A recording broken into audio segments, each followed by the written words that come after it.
Oh, which transactions? The 101 company transferred 3 million. 3 million? Shouldn't it be 2.5 million? Lin Zaiasu was slightly stunned. This was his agreement with the blood trace. Hunting the white-clothed king was an SSS-level mission, the highest-level task in Qianlong. The highest-level task reward also reached the Qianlong's maximum bonus of 5 million. He wasn't acting alone. He was in cooperation with the blood trace king, so they split the reward, each taking 2.5 million. How did it become 3 million? It was transferred in two payments, 2.5 million at first, then 500,000. The 2.5 million was paid the day before yesterday, and the 500,000 came today. Lin Zaiasu understood. These were two separate missions. The payment from the day before yesterday was the reward for the white-clothed king mission. The payment that came today was the reward for last night's operation. Yesterday, at a wedding banquet, he had an excellent performance. He took out 2 internal pests, captured Hejiang, found a hideout at Chaiyuan Temple, and cleared out the dangerous ghost rope from the basement. More importantly, according to Hejiang's confession, he arrested more than 80 die-hard members of the Litian clan hidden among the populace, clinging to their dream of restoring the homeland. This achievement was actually astonishing. Even though Qianlong was as stingy as it gets, they had to reward him with 500,000. Lin Zaiasu laughed. There's only a month left until the new year, our detective agency's little year-end review. Our earnings have been quite good, Ryulan. Let's give Zhou Zai a year-end bonus. Okay, Miao Ryulan immediately agreed. How much do you think we should give? I'll transfer it to her right away. 100,000, how about that? Sure. Miao Ryulan started the transfer on the spot. Zhou Zai stood beside them, her mouth half open. What did I do, you guys? You guys just give out money so freely. She thought she was already getting too much. $10,000 a month along with various overtime bonuses, topped off with a $100,000 year-end bonus. Oh, this year Lin Zaiasu had privately given her something else, a bracelet worth $200,000. In half a year, she had actually collected $400,000. Is this even a job? This is like winning the lottery. Even so, Miao Ryulan felt somewhat embarrassed. She was doing the same job as Zhou Zai. She was earning significantly more than Zhou Zai. Oh, she was doing a little bit more than Zhou Zai at the moment, just being with him. But being with him, from Miao Ryulan's perspective, was actually a benefit for herself. Being with the man she loved couldn't count as overtime, right? As time went on, Lin Zaiasu seemed not to have any plans for stirring up any trouble. After a year of action, he deserved some rest. What rest could be more comfortable than surpassing your expected earnings, and then stretching out your legs and waiting for the new year? If there had to be something, it would be the games he played with Miao Ryulan every evening. He was sure that Zhou Zai knew about it, because whenever he stayed at the detective agency, Zhou Zai's friend Li Feng always took her out. Miao Ryulan was relaxed and joyful, seemingly celebrating the new year every day. Lin Zaiasu also took a trip back home. He gave his mother a card worth 500,000. His mom held onto the card tightly, completely overwhelmed, trembling as she asked him, "Little Sue, did you really make several 100,000 this year?" "Yes." "Make sure you don't do anything illegal." "Of course not, am I that kind of person?" "That's great, really great. Little Yi, you keep this card, and you two can have a good life together in the future."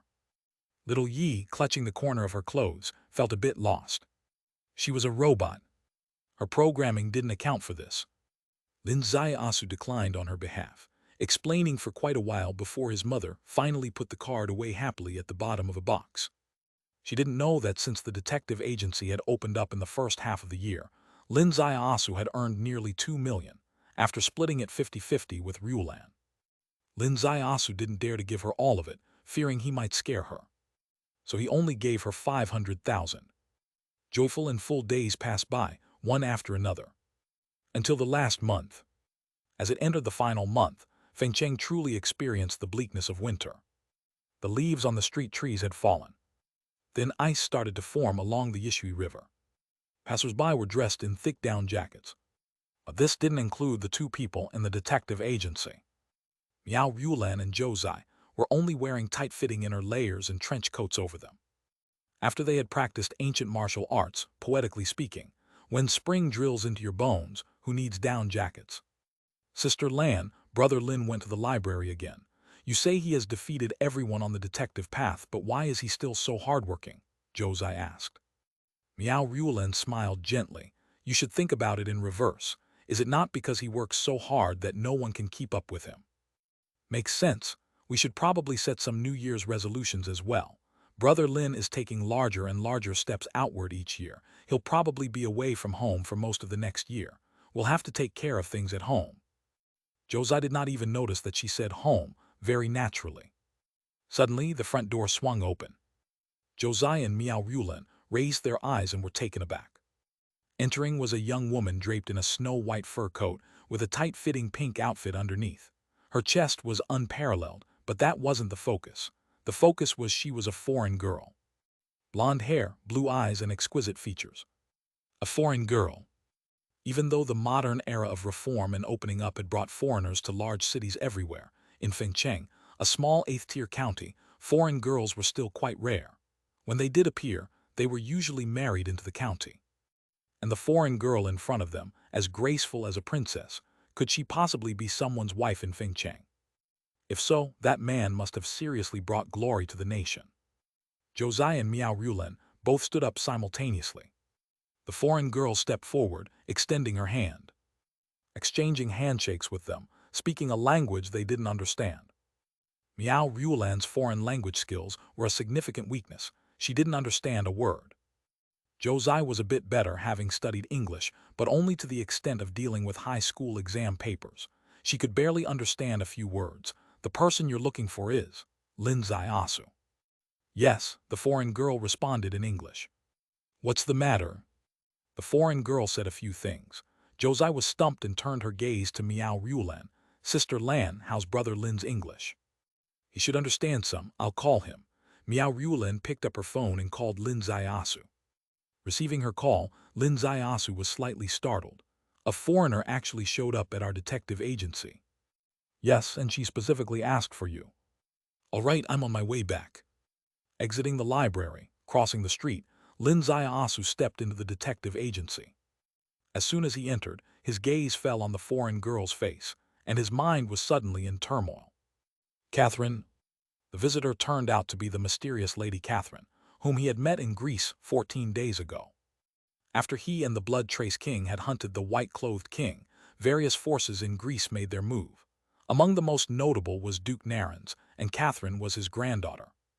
Duke Narens had entered the study to claim the white-clothed king's relics. Meanwhile, this lady wasn't idle either. Among the white-clothed king's flesh remnants, she found a mysterious bone artifact, which she hid in her wristband.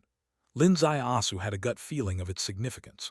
Following his principle of thwarting the enemy's plans, he had stolen the artifact using a method that wasn't exactly honorable but undoubtedly effective. What method? Using true qi to stimulate her sensitive regions. During a moment of mental shock when her attention was completely diverted, he had taken the artifact with a sleight of hand. This was just a small episode in a foreign land. Even the Blood Trace King, who had been working with him, didn't know. However, only 14 days later, this lady had come to his detective agency, explicitly stating that she needed him to handle something. Oh dear. This was a disaster waiting to happen. Despite the inner turmoil, Lin Zaiasu's acting skills were now impeccable. His face showed no emotion. Zaiasu, this lady is here to see you. Miao Ruolan gently pointed to Catherine on the sofa. Catherine stood, extending her hand. Detective Lin, hello. My name is Catherine from Greece. Please have a seat. Lin Zaiasu pointed to the sofa. He then dragged a chair, placed it in front of Catherine, and sat down with a smile. Miss Catherine, coming all this way, what can I do for you? He spoke in English, exceptionally fluently. Miao Ruolan and Josai were both a little surprised. Lin Zaiasu's English was so fluent. Firstly that, and secondly, wasn't it rude to decline a handshake and drag a chair instead? Or maybe it was cultural differences. Easterners were accustomed to shaking hands, while Westerners seemed to have different customs. Seen on TV, they might hug or kiss on the forehead. Lin Zaiasu might have opted to skip formalities and get straight to the point. Catherine was left hanging on the handshake but didn't dwell on it. She sat down, smiling slightly. I've heard that Detective Lin never fails to solve a case, so I've come specifically to ask you to investigate something for me. What kind of case? Lin Zaiyasu smiled and asked. 14 days ago, a man touched my butt and I want to find him. Lin Zaiyasu frowned.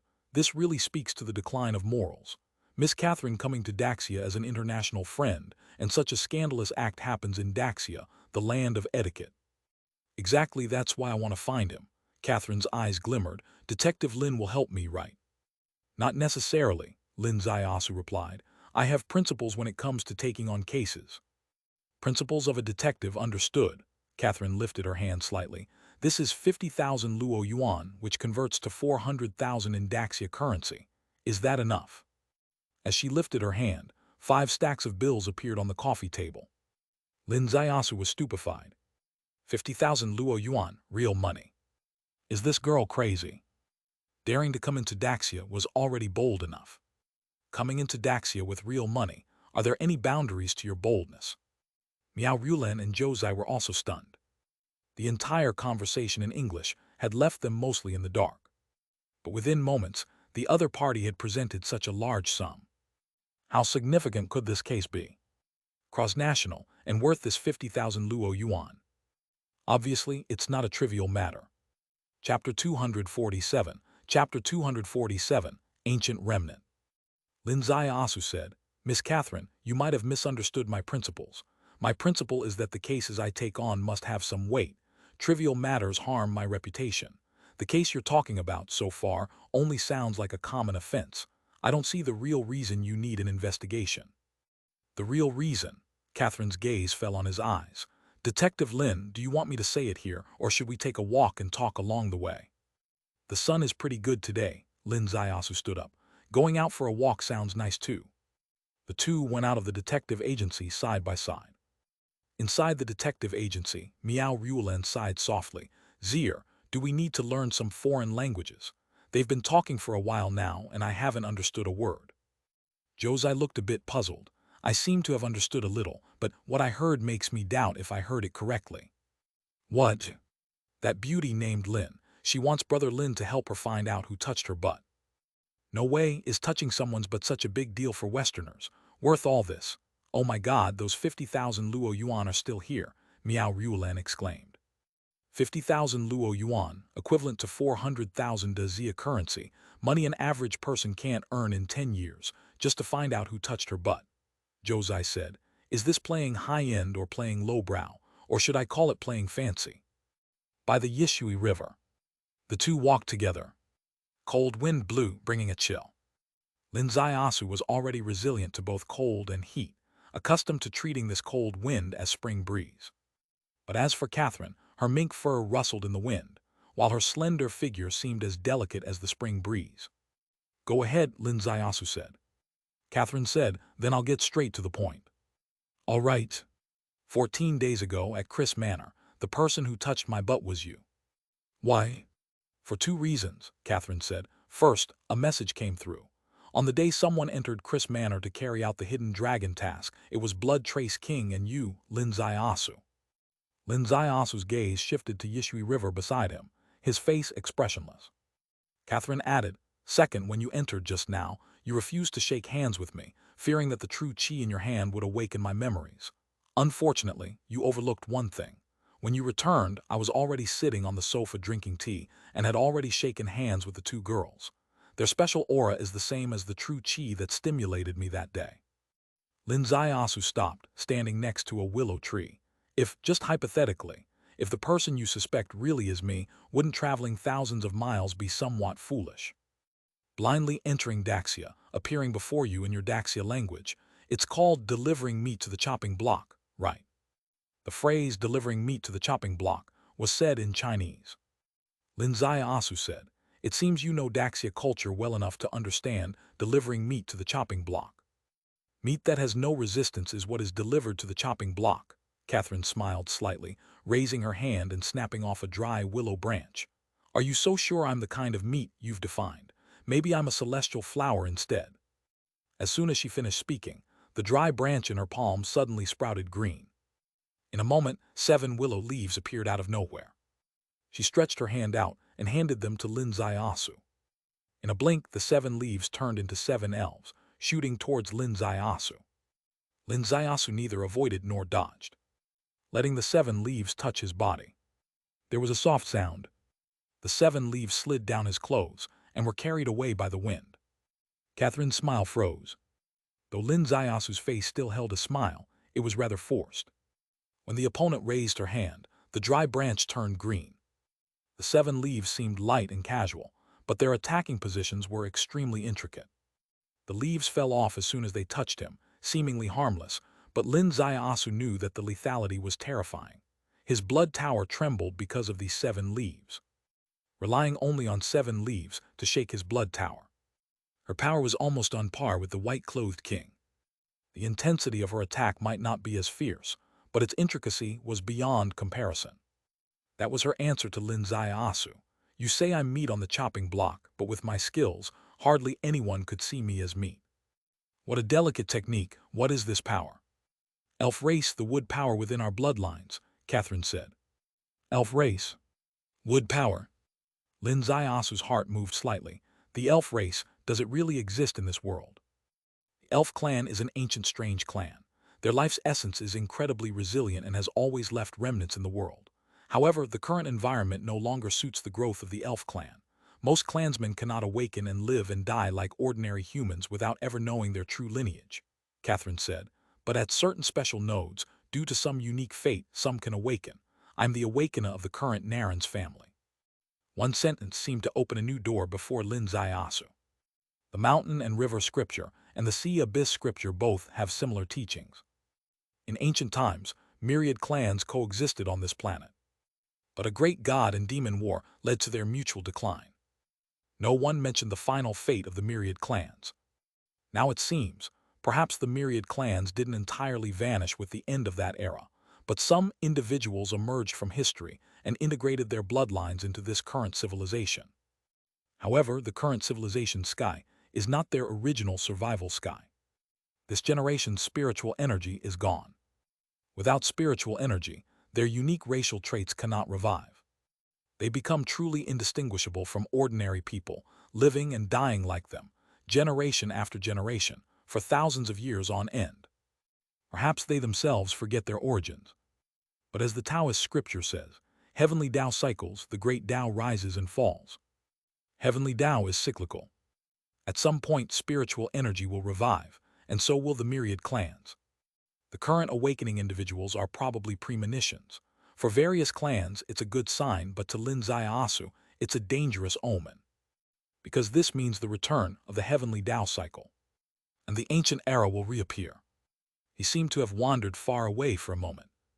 Catherine smiled gently. I revealed my unique bloodline to show you that the elf race reveres nature. Elf bloodlines represent nobility.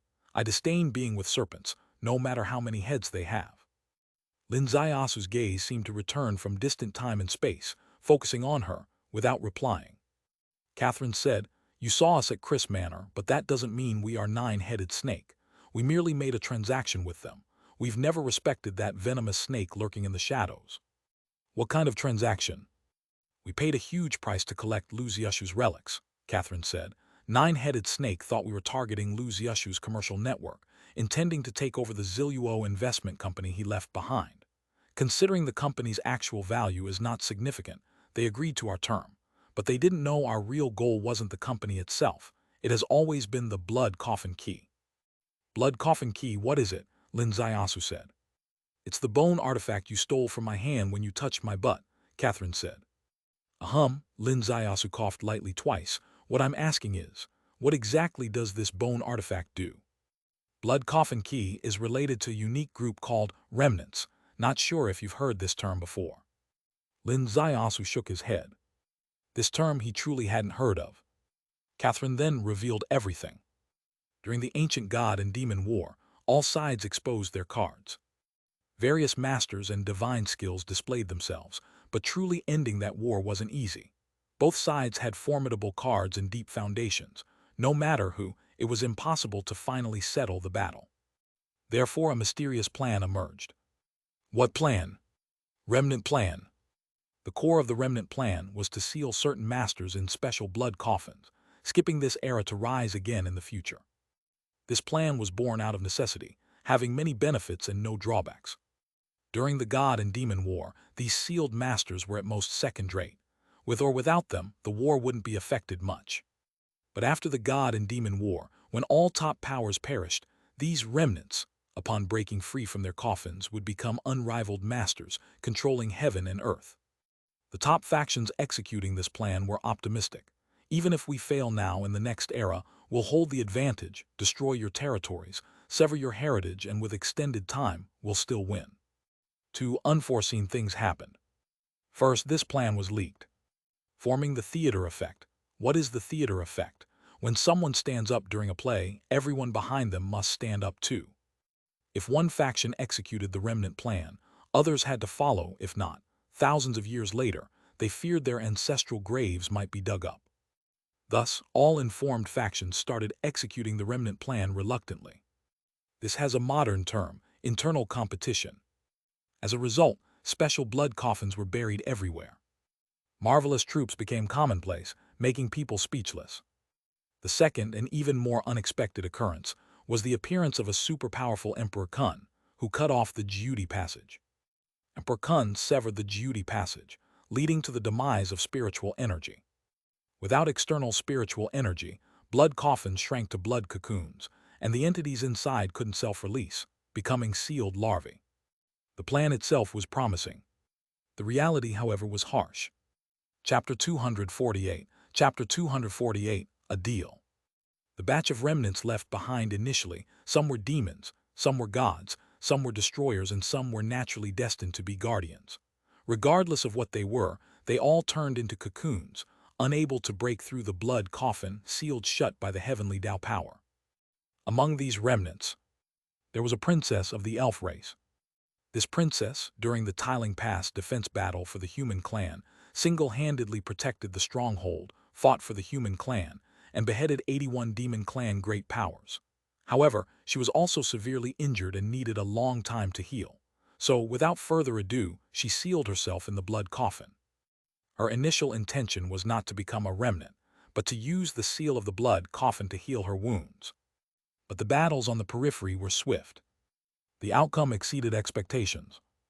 Emperor Kun ended the Great War.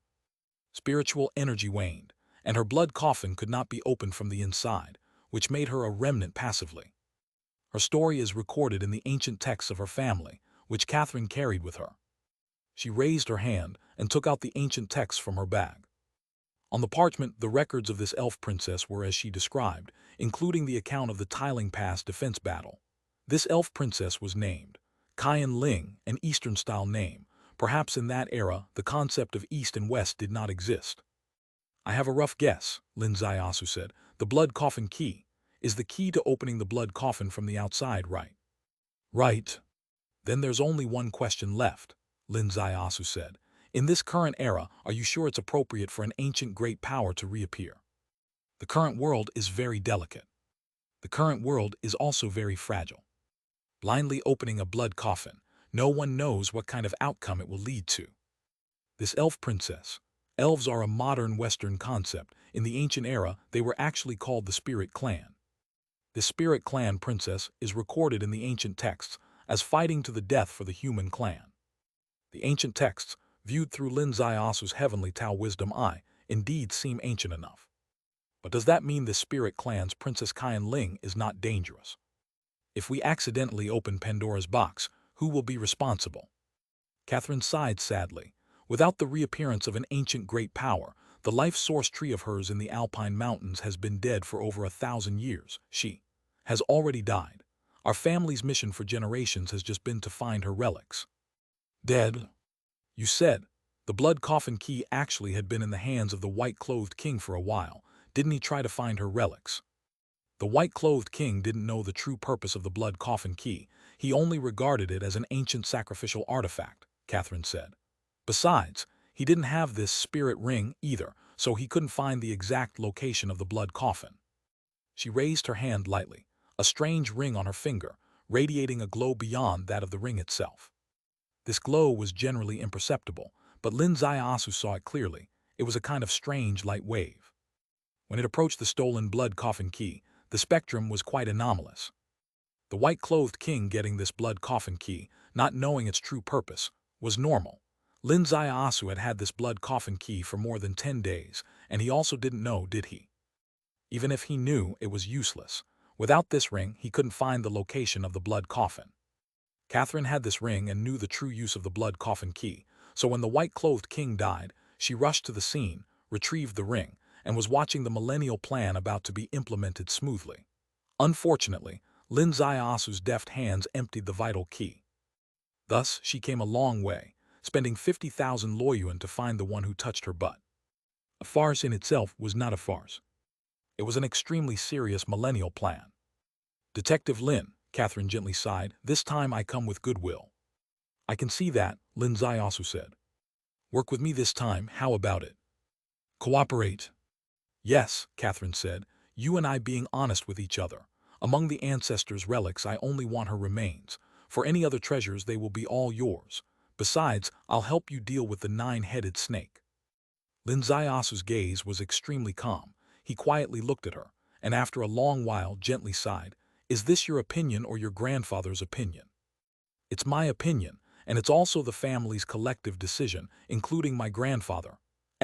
Catherine said, you should understand what kind of a trump card having support in Luoba state means for you. Lin Zaiasu slowly raised his head and smiled faintly. Your sincerity has reached its peak. If I don't have what you want, will you be very disappointed? Detective Lin, this is meaningless. Our family has never used unconventional means, and we have always disdained using unconventional means. I hope you don't push us. The meaning was clear. She had determined that the blood coffin key was indeed in Lin Zaiasu's hands. If the deal couldn't be reached, then the Naren's family would stop at nothing. Lin Zaiasu said, you misunderstood me, I meant. We Daxia, a land of rites and ceremonies with guests coming from afar, we don't want them to leave disappointed. Catherine's face blossomed like a spring flower, a charming smile. Actually, there's one more thing I haven't mentioned. If you're interested on the journey, you can play with the same method you used that day. Maybe I'll cooperate with you and create new tricks. This statement left much room for imagination. The method that day. The method that day really had a bit of that little Sia style, touching a woman's butt and sending a wisp of rejuvenation true chi to the most secretive place. This kind of stimulation Lin Zaiasu couldn't experience firsthand. But just thinking about it with his toes, it was clear how stimulating it was. Take Catherine in front of him, for example, her cultivation, or the bloodline awakening was very terrifying. In a frontal confrontation, Lin was certainly not afraid of her, but it would not be easy to take something from her hands lightly. But that day, taking the blood coffin key felt as easy as putting a hand in a bag. Why was that? Returning to the root was a methodology. When the method was right, everything was right. Now this girl actually said, on the journey, they could play again and more tricks could be made. This promise was like a wind of spring in the midst of winter. Is the journey very long? Lin Zaiasu said. Actually not too far. Catherine stared at the ring on her hand. To the southwest, about 1,000 kilometers or so. Daxia territory. Lin Zaiasu was slightly surprised. Yes, in the Daxia territory, it's your home ground. You should rest assured in your home ground. This statement was correct. If they were going overseas, he needed to consider if the other party had any bad intentions. But this was within Daxia territory. She wasn't afraid. Why should he be afraid? Lin Zaiasu said, I'll go back and let them know. Catherine giggled. If you also use that wonderful method on them, I think it's irrelevant if you tell them or not. Anyway, they'll all be devoted to you. Detective Lin, your method for binding women is truly a unique tool in the world. Lin Zaiasu returned to the detective agency. Ryulan, I'm going on a business trip.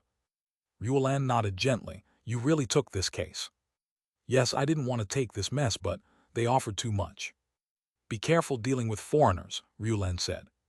Don't worry, the place where the case is happening is within Daxia territory. That's good, Ryulan was genuinely relieved. In Daxia territory, should he fear foreigners? No matter who the foreigner was, if they wanted to harm him on his home ground, they all had to pass by his crotch.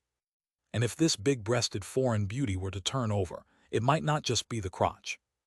Lin Zaiasu went out, and he and Catherine hailed a cab to the high-speed rail station in Huanggang. Miao Ryulan was still staring blankly. Josai softly commented, "Sister Lan, do you think it's possible? That foreign girl is looking for Brother Lin." "How is that possible? Don't talk nonsense," Miao Ruolin glared at her. "Why not?" Josai said. "We're detectives, we should see through the phenomenon to the essence. Every unusual phenomenon has a logical essence supporting it. This foreign girl, just because someone touched her butt, she spent 50,000 Loyuan to find, and even came to our small detective agency in this 8-tier small county. Is it necessary? Her target definitely isn't to find the frivolous person." Miao Ruolin frowned. "That's right, Western women have always been more open about these things than Daxia people. What's so insurmountable about touching a butt? Is it worth a special search? What if she finds the person? Can she cut off the hand? Daxia law doesn't support it. Then why do you think? If this matter was done by Brother Lin, it makes perfect sense." Josai said. "What is Brother Lin's current state? He's almost a rejuvenation child, right? Touching a butt feels great, right? This girl, if touched by him, would probably feel so itchy that she can't sleep without sleeping pills. Nothing tastes good, and she'd spend a lot of Loyuan to find her intended person, fitting the persona of a wealthy, open-minded, pursuit of ultimate pleasure rich girl." Miao Ruolin was stunned. "Is that right?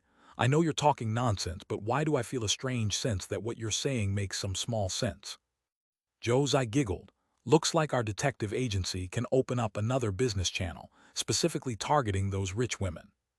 Miao Ruolin held her head. "My God."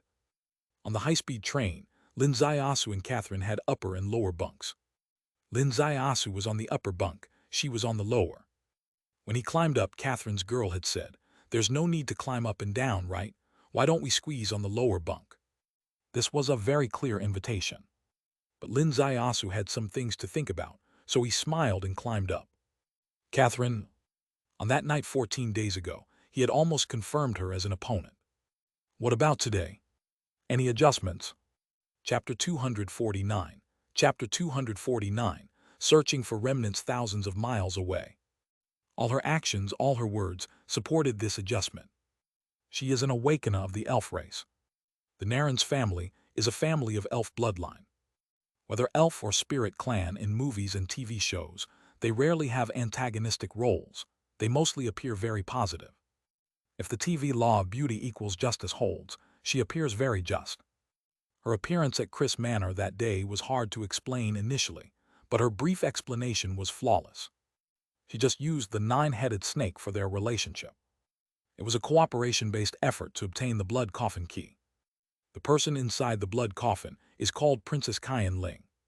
She guarded the stronghold for the human clan, was severely injured, and passively became a remnant. A very tragic story. And it's verified by the ancient sheepskin. According to Lin's Heavenly Tao Wisdom Eye, there are no signs of forgery on it. So it appears that this awakener of the elf clan is indeed trustworthy, and even her ancestor buried in the blood coffin can be trusted. The spirit clan princess who guarded the border town for the human clan naturally carries a just aura. She also offered an irresistible condition to Lin Zaiasu. Don't get it wrong, this condition wasn't for Lin Zaiasu to play that night's tricks with her. Lin Zaiasu and Miao Ruolin have fresh abalone every day. They aren't that hungry. The condition is, the Naren's family could become his hidden card in Luoba State. Lin Zaiasu naturally knew how valuable this hidden card would be in the heart of the 9-headed snake's base. However, everything is just what she says. There's no flaw in her words. But just because there are no flaws, does it mean she must be trusted? Not necessarily. However, none of this hinders their actions. The blood coffin must be found. But whether to open it or not is a matter of personal decision. Blood coffin remnant plan. This is really a new term that suddenly popped up. Previously, Lin Zaiasu only knew that demons lurked overseas, the natives were uneasy, and the ancient wilderness was about to break the boundary. He never thought there were scattered blood coffins with an ancient grand plan buried in the mountains and underground rocks. Suddenly, Lin Zaiasu's heart trembled greatly. He thought of something. Last time in the southern border, he got a piece of jade from Miss Zhou from the Zhou family, that cold-faced lady Zhou Qin. The Zhou family had him appraise this jade. With his primordial spirit, he saw strong death aura inside. He warned the Zhou family that this jade should not be opened.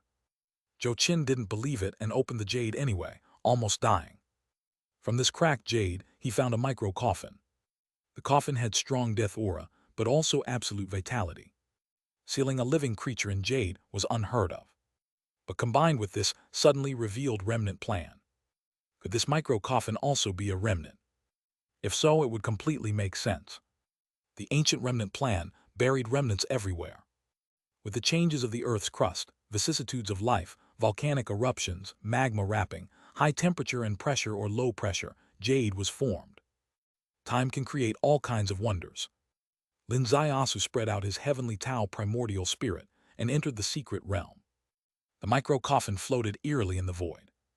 The death aura emanated from the coffin itself.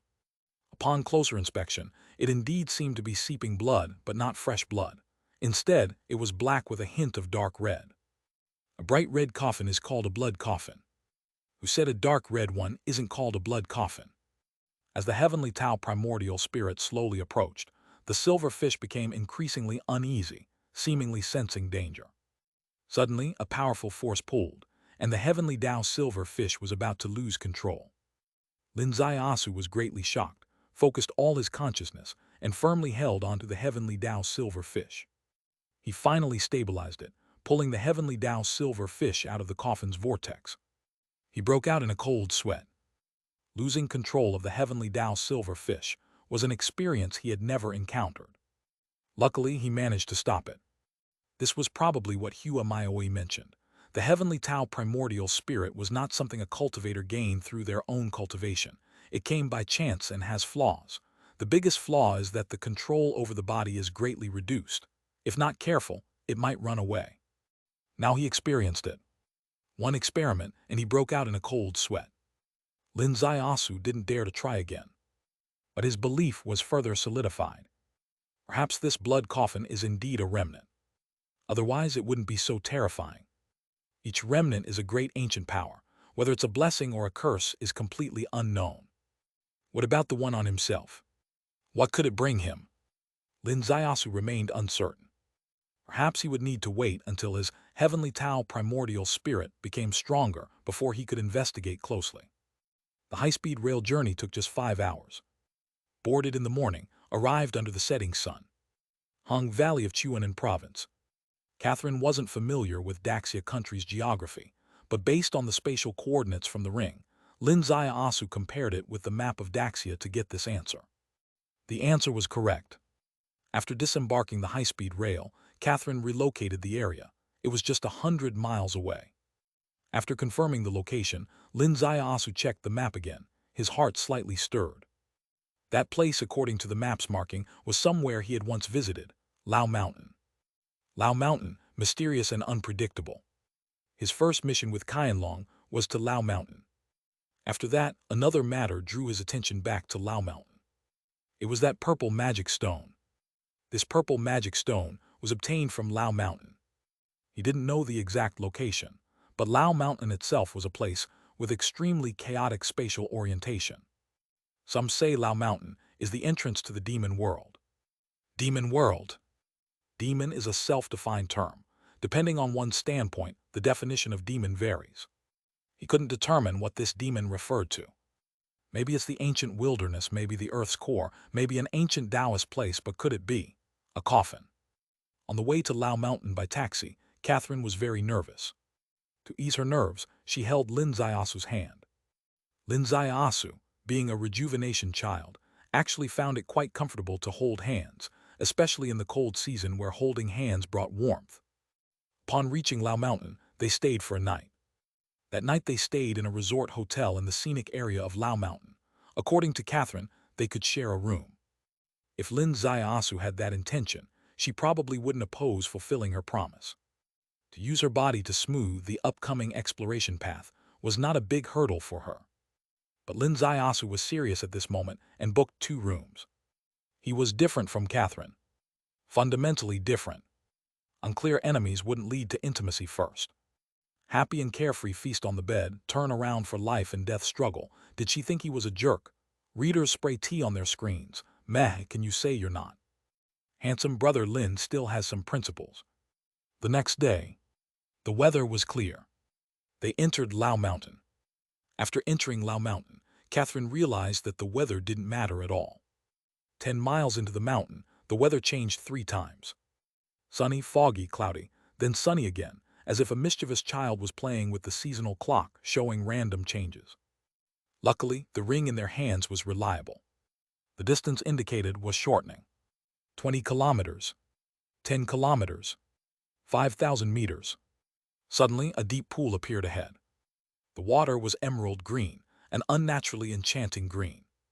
In the deep mountains, green water is much more frightening than yellow water. Green water may look beautiful, but this beauty conceals immeasurable danger. The depth may be utterly unimaginable, producing the green hue. With his heavenly Tao wisdom eye, Lin Zaiasu observed this pool and marveled at its unfathomable depth. Ordinary eyes could see 3 feet beneath, while his heavenly Tao wisdom eye could see around 10 meters. 10 meters deep, and he still couldn't see the bottom. Using his heavenly Tao primordial spirit, he saw big fish underwater. There were even creatures that didn't quite look like fish, swimming rapidly. These were of no concern to him. His attention lay on the blood coffin 5,000 meters ahead. The ring indicated their destination was 5,000 meters away. The indicated place is that valley, said Catherine. Yes, Lin Zaiasu replied. Shall we go around or directly across? A deep pool blocked their way forward. They could go around, but with no common people around, perhaps there's no need. Let's go across, said Catherine. All right. Lin Zaiasu lightly tapped his foot, leaping into the air, over the 20-meter-wide pool, landing on the treetop. Catherine praised, nice movement technique. She stepped into the void. Just as she was about to step into the air, a tree branch grew horizontally. She accurately landed on it, and then stepped again as the branch continued to grow. Over the 20-meter water expanse, she walked in the void, while the branches of an old tree on the shore followed her, ensuring each step she took landed on a branch. Once over, the tree Lin Zaiasu had landed on extended a snake-like branch. Catherine stepped on it, and the lengthy branch behind her gradually shortened. Soon, the trees on both sides returned to normal. Lin Zaiasu's gaze flickered. This magical technique truly transcends the ordinary. Catherine gently smiled. The elf race has lived in the forest for generations, and flora of all kinds are our friends. Let's go. With a swift wind under their feet, it seemed like they were riding the wind. The ring spectrum shortened. It appeared increasingly urgent. Under a cliff ahead, a valley emerged in their sight. This valley seemed untouched by humans for ages. The grass was bizarrely green. The water was bizarrely green. Amid the greenery, white bones were faintly visible. Not human bones, but the bones of wild beasts. Lin Zaiasu took a deep breath, his expression changing slightly. The valley is dense with death aura. No worries, I have a special protective shield that can isolate all death aura. Catherine took out 2 masks. These masks were identical. She put on one, handing the other to Lin Zaiasu. Lin Zaiasu smiled gently, taking the mask. Put it on. Catherine also smiled brightly as the mask covered her delicate face. Lin Zaiasu lightly reached out, helping her adjust it, and said, You really are very considerate. Catherine giggled. You men of Daxia are indeed gentle. After this, I might truly want to build a better relationship with you. I believe you will, certainly. Lin Zaiasu smiled as he put on his mask. Chapter 250, Chapter 250, Spirit Clan Blood Coffin. With the mask on, no one could see his facial expression. Yes, his expression had completely changed. Throughout the journey, his relationship with Catherine had been improving. The 2 masks just now might signify the peak of their improved relationship. Because she was thoughtful, considering his safety during their adventure. This was merely the judgment of ordinary people. But for Lin Zaiasu, it was quite the opposite. This mask truly exposed her. Because the mask he wore was different from the one Catherine wore. This difference was something no one could notice. Except for Lin Zaiasu. Why could he see it? Because he saw things not with his eyes, but with the heavenly Tao primordial spirit. The heavenly Tao primordial spirit, sensing the internal structure of a stone by touching it, allowed him to see through the mask's internal framework once he touched it. He tenderly adjusted Catherine's mask for her. Catherine remarked that this was a kind gesture from a man of Daxia. But it was a comparison. After feeling both masks, he discerned their differences. Inside his mask, There was an extra hidden compartment next to the oxygen chamber, containing a certain powder. At present, the powder hadn't entered the oxygen chamber, but theoretically, it could enter at any time, because the mask had an electronic component. Through timing or remote control, it could be activated anytime. If it was through remote control, was there a remote control? Linzai-Asu's gaze turned toward the valley, activating the heavenly Tao primordial spirit to search her entire body with his primordial spirit, not his eyes. In Catherine's right pocket was a small object with a button. Seeing this, Linzai-Asu smiled. Many people would feel rage and frustration upon uncovering an enemy's plot, but Linzai-Asu was the opposite. He preferred to strip away the pretense sooner. "Let's descend," said Catherine. "Let's go. Be careful. While I hope to gain the ancestor relics, I hope even more that we both stay safe," Catherine said. "Catherine, you're really adorable." Catherine chuckled, reaching out to grab a hanging branch, which extended as she lowered herself off the cliff. Linzai-Asu followed suit, descending towards the cliff. Ordinarily, jumping down a cliff over 10 meters high would seem unconventional. Descending, as Catherine did, was barely considered conventional. However, the truth was quite the opposite. Overall, Linzai-Asu's way was rather conventional. But Catherine's was not. Because Linzai-Asu used his cultivation, while Catherine employed special abilities of the elf race, befriending flora. Below the cliff, a layer of gray mist rose. This gray mist was deathly miasma. Both wore masks that supplied fresh oxygen, allowing them to move freely within the miasma. The ring on Catherine's finger glowed in the miasma, emitting an unusual light that pointed to the right side of a stone wall. This stone wall appeared unremarkable to the naked eye, merely a bit smoother. However, at this moment, it represented the ultimate goal of their journey. Linzai-Asu's gaze focused on a spot that resembled a spring. Catherine's hand shot up, pointing to that spot. It must be there.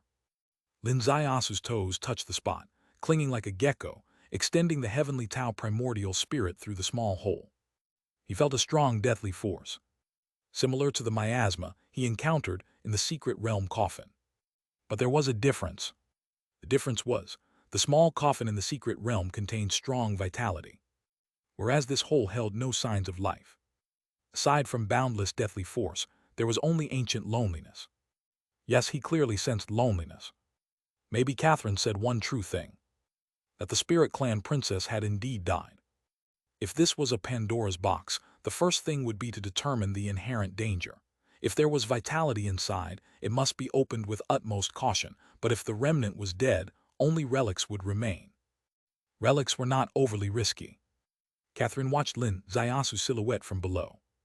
Her gaze flickered. Her hand was in her pocket, gripping a small remote control, damp with her sweat. Killing Linzai-Asu would be a significant achievement. But timing was essential. Should she kill him now? But the blood coffin key had yet to appear. Though theoretically on him, theory was just that. Suddenly, Linzai-Asu's hand moved, a bone artifact materializing in his palm. It was the blood coffin key stained with the blood of the white-clothed king, Luziushu. At last it appeared. Just as it appeared, Linzai-Asu inserted the key into the small hole. Upon insertion, a light hum echoed. The entire stone wall rippled like water. The small hole seemed to be pulled open by an invisible hand. A hole appeared before Linzai-Asu. With a swift movement, Catherine appeared at the edge of the hole. Linzai-Asu didn't rush in. Instead, he stepped aside. "It should be open, go ahead." "All right." Catherine stepped inside. Linzai-Asu followed suit. Entering the small hole, they found a narrow space. A high platform loomed above, and a cavity filled with strange lights and colors. All around were bizarre patterns, akin to wood grain. On the platform, a white feather fluttered up and down. The feather emitted a crystalline glow, like an angel descended to earth. Moving without wind, it seemed alive.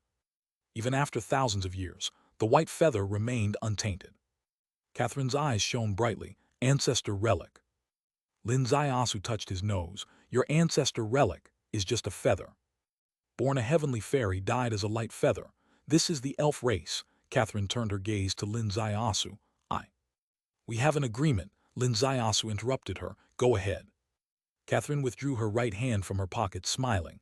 "Rest assured, I will keep my promise." She took steps toward the high platform. Lin Zaiasu slowly removed his mask, his eyes full of seriousness. To Catherine, this was an ancestor relic. It was a divine artifact that could transform her upon acquisition. If Lin Zaiasu tried to stop her at the last moment, she would immediately activate the neural toxin within the mask to kill him on the spot. But this man from Daxia was so stubborn and foolish, truly keeping his word. Since he kept his word, there was no need for added complications, as with the divine artifact in hand, ending his life would be effortless and more assured than doing it now. However, she never anticipated two things beyond her expectations. First, Lin Zaiasu wasn't someone who could be killed by neural toxins. With his rejuvenation secret technique and blood tower constructed, most toxins in the world were ineffective against him. Thus, the mask's trickery could never be her leverage against him. Second, Lin Zaiasu's detective skills surpassed ordinary thinking. A mere touch of the mask revealed its secrets to him. Upon discerning this secret, Lin Zaiasu gave up all illusions about her. At that moment, she ceased to be an adventure companion and became an enemy. If there was a third, it was that her perspective starkly differed from Lin Zaiasu's.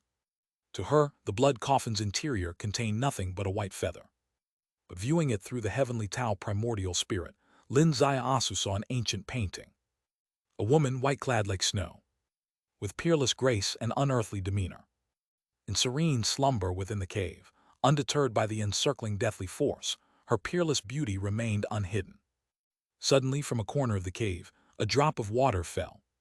With the drop, it felt like heaven and earth collapsing. The white-clad woman's eyes snapped open, her wings filling the blood coffin. Flab, flab. Under the black drop, wings faded one by one, the woman's face paling, a furious shout. Subdivine secret technique, who are you? From within the black water, a sinister laugh echoed. Saintess Qian Ling, you've slept long enough in this blood coffin. Let an old man sleep here a bit. If you don't mind leaving, we can sleep together. Courting death. With a loud cry, the Saintess Qian Ling turned into a white feather, charging at the black drop. Crash. The black drop shattered into fragments, a harrowing scream echoing. The white feather drifted down, a phantom in the air collected, leaving a sigh. The two masters dueled in an unimaginable way. Ultimately, they perished together. That was the reason for the Saintess Qian Ling's demise. This was the scene Lin Zaiasu witnessed through the heavenly Tao primordial spirit. Perhaps only he could see this scene in the entire world. It wasn't through time retrospection. He couldn't possibly trace back millions of years. But through a primordial spirit imprint. One of the two masters left a primordial spirit imprint, intentionally recording the event. Only a primordial spirit could resonate with it. It was invisible to the naked eye. Seeing this, Lin Zaiasu realized something terrifying. That this white feather was extremely dangerous. Why? The last wisp of the Saintess Qian Ling's primordial spirit remained on it. Within the blood coffin's interior, he detected no sign of life. But a primordial spirit didn't fall under the category of life. He couldn't sense whether a primordial spirit was inside from the outside. Opening it with a relaxed mind, he witnessed the ancient duel, capturing the wisp of primordial spirit, his hair standing on end. A primordial spirit from who knows how long ago, attached to a white feather. This was a terrifying spirit of millennia. What would happen to Catherine? Lin Zaiasu didn't care about her fate. In truth, once her mask's secret was exposed, Lin Zaiasu had no intention of sparing her. Catherine had reached the high platform. The feather seemed to sense her call, falling into her palm by itself. Catherine's eyes changed abruptly. Lin Zaiasu's heart skipped a beat. If he could bet, he'd wager his year's earnings of 2 million that the primordial spirit had already possessed Catherine. My God, dealing with Catherine was a breeze for him. He was confident he could toy with her on the way back, until she was beside herself with ecstasy. But if this body had a different soul inside, then there's no saying who would be overwhelmed. What have I got myself into? Chapter 251. Chapter 251, Subdivine Secret Technique. This primordial spirit, even if it takes over this body, should still be in its initial phase. Should I take advantage of her weakness to finish her off? Lin Zaiasu dismissed this thought. After all, the role of the person in front of him is still shrouded in mystery. She could be a very dangerous enemy, but she might also be a natural ally to the human clan, considering she did fight for the humans at Tiling Pass all those years ago. More importantly, even if he could destroy her physical body, this primordial spirit, could he really kill it? Lin Ziyasu's mind was racing. Suddenly, his gaze locked onto those black droplets on the cave wall. These black droplets were the ultimate opponent she fought in their life-or-death battle back then. Capable of destroying her, they were extraordinary. If I don't take your white feather, let me study these ultimate opponents of yours. If I can figure out something useful, then even if you turn against me, I will have a means to counter you. On the high platform, Catherine had already closed her eyes. Lin Ziyasu walked over and touched one of the black droplets with his finger. Suddenly, it felt as if a curtain was pulled open in his brain, and his consciousness became clear. Next, the second droplet. The third droplet. The nth droplet.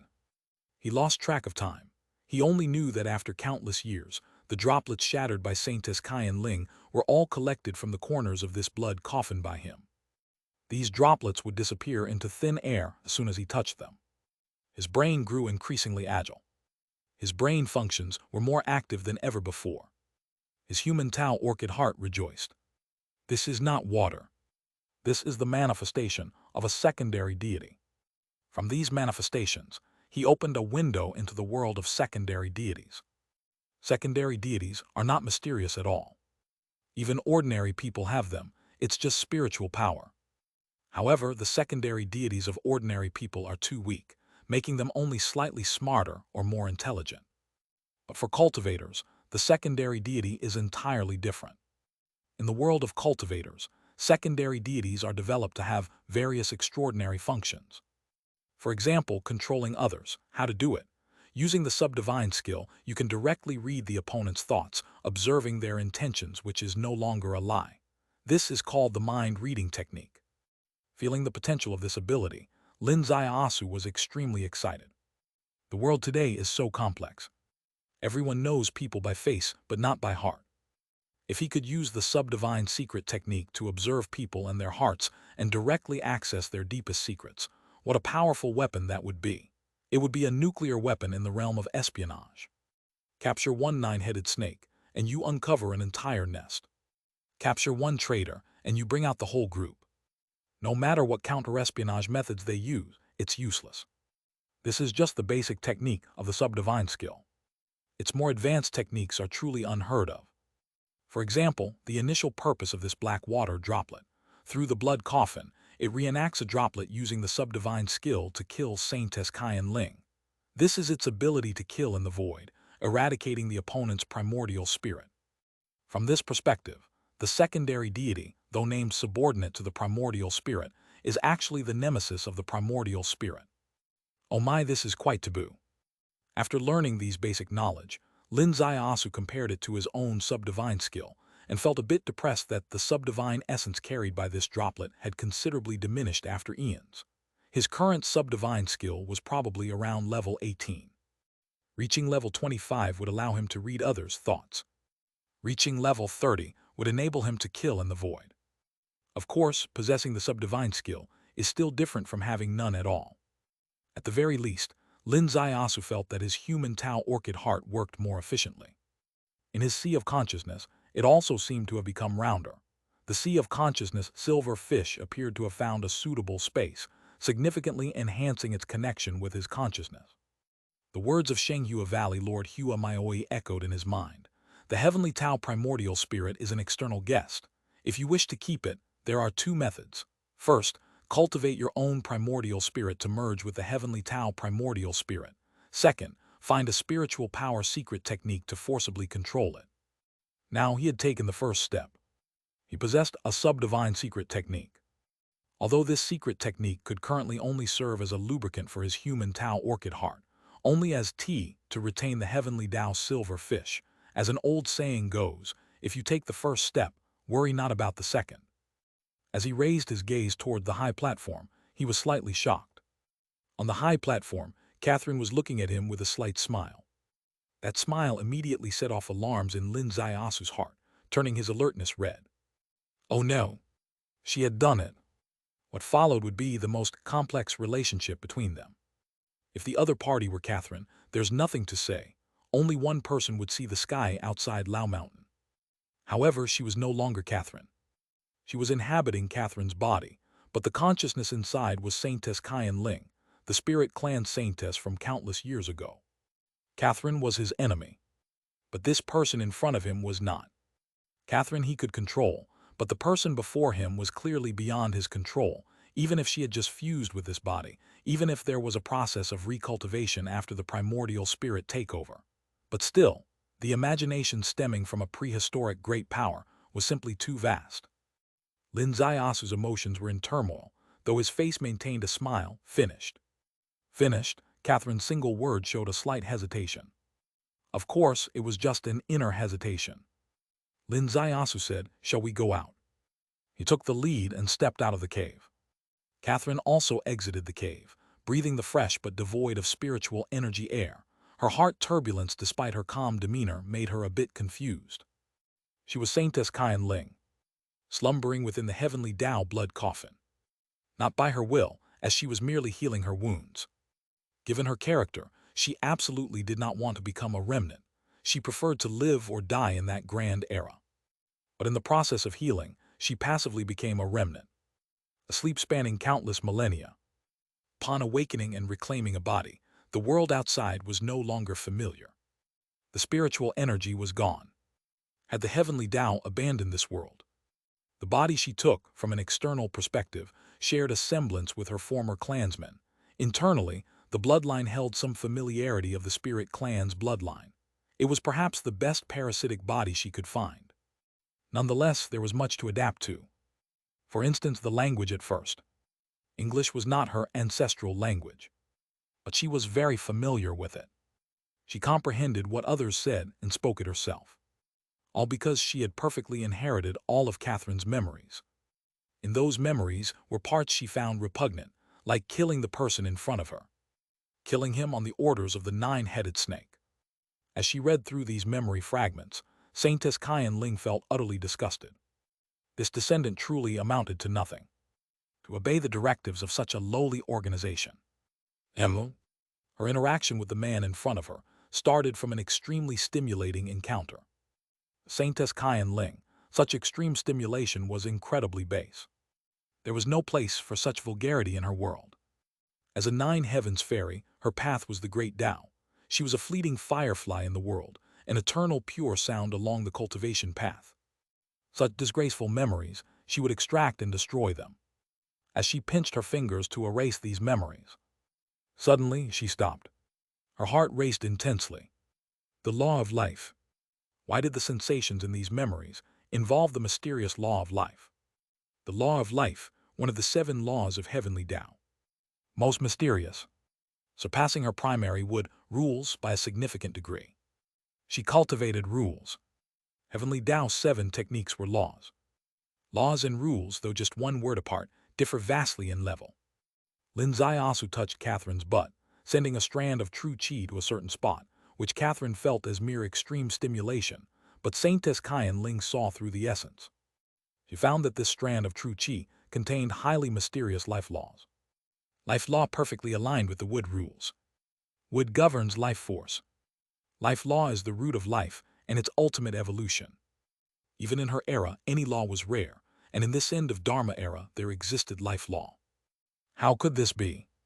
Rules and laws are both results achieved at the end of the 3 realizations. The young man before her clearly had not reached even the enlightenment realm, probably not even close to observing realm. How could he comprehend the law of life? This was too bizarre. Saintess Kyan Ling's mind was filled with speculation, but none explained her ultimate doubt. Shall we leave the valley directly or? Lin Ziasu's voice interrupted.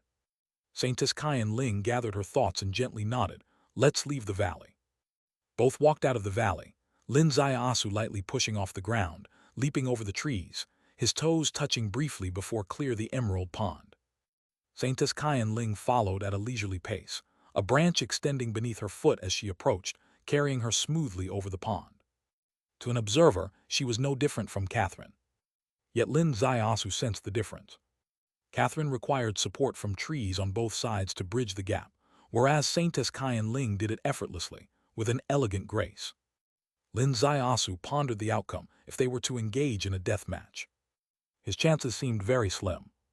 He was shocked by Saintess Qian Ling's prowess. Saintess Qian Ling herself was deeply sighing. An end of Dharma era, truly hard to endure. Without spiritual energy, she couldn't utilize her ancient powers. This body contained too many impurities, its foundation too poor, leading her to traverse this jungle on foot. To recover, the path ahead was truly long and arduous. Only by tapping into the marvelous uses of the life law could she find a glimmer of hope for unlocking her potential. "Detective Lin," said Saintess Qian Ling softly. The 3 words caused Lin Zaiasu's heart to jump. They left the blood coffin. No matter how tightly sealed a lid, it might still be lifted. Her address was as it was yesterday. Her tone even gentler than the previous day. Yet no matter how gentle, it couldn't change the solemnity of the revelation. "What now, going to say goodbye to me?" Lin Zaiasu responded with a smile. "Yes, I must leave, but before I go." Lin Zaiasu's heartbeat spiked to 180. Chapter 252. Chapter 252, The Seed of Life Law. Before leaving, do I have to solve the problem right? If I use Dakongshuan in the fastest way, what's my chance of winning? Just as he was fully concentrating all his spiritual power, adjusting his hands and feet to the best position, he heard the biggest surprise in history. "Can you let me experience your method from that day again?" All of Lin Zaiasu's predictions instantly fell apart. "Before leaving, experience that method again from that day." "What do you mean by that? Do you really think you can easily take my life with a simple hug? Doesn't this indirectly mean, even if you have the primordial spirit of an ancient great power, your current combat power increases are actually quite limited? You are not confident in taking me down directly, so you still need to resort to such underhanded methods. If that's the case, you've miscalculated. Under such stimulation, physiological reactions are natural. I don't believe your nerves are made of steel." Lin Zaiasu perfectly separated his thoughts from his facial expression. "Are you sure? After all, that was the starting point of our fate, wasn't it?" Saintess Qian Ling's heartbeat also accelerated, but her accelerated heartbeat was not the same as that of an ordinary woman facing such a situation. All of her actions were based on restoring her cultivation. Restoring her cultivation in the end of Dharma era was an impossible task. The law of life might be the only magic way. In her cognitive system, in Catherine's memory system, there was no other way. Since it was right in front of her, how could she possibly miss it? Lin Zaiasu slowly approached her. A gentle hug. The hug was very formal, similar to the hug between classmates at Chris Manor on that day. Then his hand reached her. A wisp of true qi directly struck, directly entering the deepest part of the flower heart. Saintess Qian Ling's whole body stiffened violently. My God, how could this happen? The blood in her entire body surged instantly. All the nerves in her body seemed to be dislocated in an instant. Electric currents ran rampant, and her body reacted naturally. If she were still Catherine, just this touch would make her mind go blank. However, she was not. She was Saintess Qian Ling. She concentrated all her primordial spirit on this remarkable force. She began her decryption process. As for the body's reactions, she couldn't care less. It was indeed the law of life. Extremely pure, extremely primitive. This was not the law of life comprehended by a cultivator, this was originating from his blood tower within. The blood tower of a cultivator, in Saintess Qian Ling's eyes, was at a very primitive and low level, but it was precisely this low-level blood tower that gave birth to a wisp of a miraculous law seed.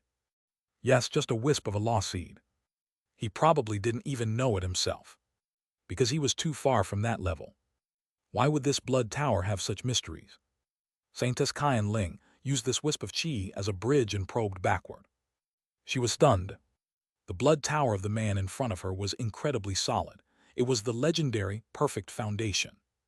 An ancient cultivation maxim appeared in her mind. The source of magic, the foundation arises. The Tao emerges from chaos. What did it mean? Cultivation emphasizes the foundation. And each cultivation skill, when traced back to its roots, belongs to a system. When the foundation is extremely perfect, the blood tower it forms will carry a hint of the ultimate secret of the cultivation skill. Lin Zaiasu's cultivation was a rejuvenation system technique. Tracing back to its roots, it was a cultivation from the life system. His blood tower was a perfect blood tower. His foundation was extremely perfect, so when his blood tower was first built, it carried the initial appearance of the law of life. Perhaps it was just a superficial understanding. But even this superficial understanding was the seed of the law of life. Lin Zaiasu himself couldn't feel it. He hadn't reached the stage of comprehending laws. But Saintess Kyan Ling could feel it.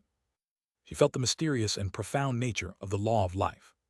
Her rules, which had been stuck and stagnant for countless millennia, vaguely showed signs of loosening. However, the unique reaction from her body also greatly disturbed Saintess Kyan Ling's Taoist heart. Saintess Kyan Ling's body trembled suddenly. Boom! Lin Zaiasu's hand left her body. Saintess Kyan Ling suddenly grabbed a small tree by her side. The small tree trembled lightly, unexpectedly blooming a few out-of-season flowers. And her face flushed, her legs trembling. Her heart was full of turmoil. This feeling, even after thousands of years of cultivation, she was experiencing for the first time. It was so wonderful, so indescribable. Her Taoist heart, originally as clear as the blue sky, seemed to have fallen to the clouds and blended into the mortal world at this moment. Heaven bear witness. She only wanted to understand this opportunity of the law of life.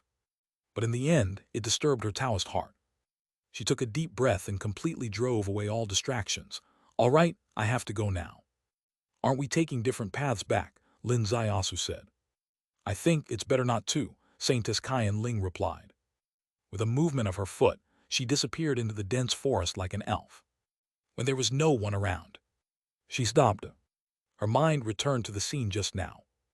Although this body theoretically wasn't hers, it was the body of someone named Catherine. But now that she occupied this body, it was also the body of Saintess Kyan Ling. That bastard, how dare he desecrate her like this? But this desecration was her own request. Forget it, this is her tribulation. The tribulation of the mortal world.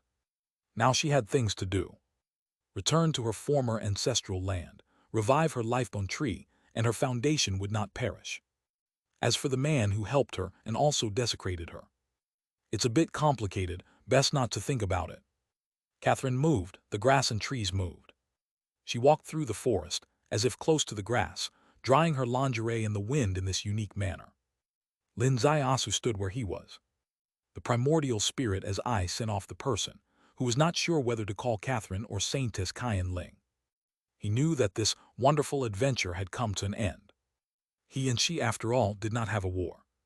If she were Catherine, there would definitely be a war. But she is not. So there was no war. Would there be any follow-up if there was no war? That was something for the future. Let's go. Go home for New Year. Lin Zaiasu took a step and walked through the forest. His and Saintess Kyan Ling's walk through the forest was different.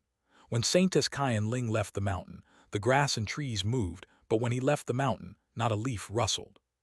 Out of the Lao Mountain, getting into a taxi. Putting on the Dragon Eye search. He saw a piece of news. Catherine booked an international flight from Lushan Airport to Oman Airport. Driver, Lushan Airport. Lin Zaiasu arrived at the airport first. About an hour after he arrived, Catherine got out of the taxi. She entered the departure hall, and about half an hour later, Lin Zaiasu personally saw her board the plane and saw the plane take off. She left. Leaning against the window of the plane, her eyes glanced over the ground below. Of course she couldn't see Lin Zaiasu, but Lin Zaiasu could see her. She left and Lin Zaiasu also left, taking a taxi again to the high-speed rail station. On the high-speed rail, Lin Zaiasu lay in a sleeper berth. The indoor temperature was very suitable, but it was cold and windy outside. He closed his eyes and sank his thoughts into his body. There was a secret realm in his body, full of unpredictability. This was his space secret realm.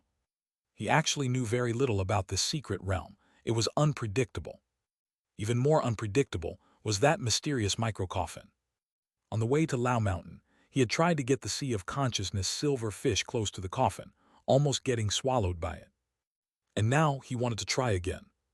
When the Sea of Consciousness silver fish was summoned out, Lin Zaiasu himself was a bit bewildered. Why did he feel that the Sea of Consciousness silver fish had changed a little? It still looked like a fish. But didn't the head of this fish have the rough contours of his own face? The heavenly Tao primordial spirit had begun to resemble him. When did it start? It started when he deciphered the subdivine secret technique. The heavenly Tao silver fish began to look a bit like him. Doesn't this mean that he had begun to have some degree of control over this foreign primordial spirit? The fish wagged its tail and came to the mysterious microcoffin. He also felt his connection with this fish was vastly stronger than before. The fish was very obedient. At a distance from the coffin, using a normal scale, it was about 10 meters. This was the limit he had reached last time. Today he clearly surpassed it, as the fish, although feeling an intense sense of crisis, could still advance. 5 meters. 3 meters. Strong suction swept over. Lin Zaiasu's spiritual power focused highly, forcibly anchoring himself. Slowly approaching the microcoffin. Finally, he touched the microcoffin. Just one touch, and his vision changed dramatically. He passed through the coffin turned into the sky behind him, and a strange river appeared before him. The river was full of dangers. The river had endless undercurrents. But in the river, it was not water flowing but endless space. Various spaces intertwined, sometimes real, sometimes illusionary. Stars dimmed and brightened, the universe infinite. My God, there is an otherworld inside my body, Lin Zaiasu marveled internally. This microcoffin was entirely different from the coffin he and Catherine explored earlier. Although that coffin seemed as vast as a valley, the microcoffin in his body was tiny. But once he stepped into the coffin, he realized that the size difference was just an illusion. Inside this microcoffin, it seemed like an endless universe and galaxy. Of course, this could also be the river's illusion. Death's source was from within this coffin. So where did life originate? Lin Zaiasu raised his eyes, staring at a black dot in the endless river. The black dot rotated, suddenly enlarging. This was a black lotus flower. Chapter 253. Chapter 253. Secret Realm Tiny Coffin, One River. On the black lotus, a black shadow loomed like smoke and mist, staring at Lin Zaiasu as if seeing a ghost. Lin Zaiasu stared back at the black shadow, similarly as if seeing a ghost. An old man, his face wrinkled like a chrysanthemum, white hair, yellow face and black beard. White like snow, yellow like gold, black like ink. Inside the blood coffin, there was someone. This is the source of vitality. Trapped in the time-space river, yet still able to see people from the outside world. The old man's face suddenly changed. Boy, have you opened the time-space secret realm within your body. The ancient and hoarse voice came through the infinite time and space before him, giving Lin Zaiasu a feeling of countless twists and turns. Senior, who are you? Lin Zaiasu tried hard to suppress his emotional fluctuations. I am sect master by Chuanhuang of the Chuanhuang sect. Boy, who are you?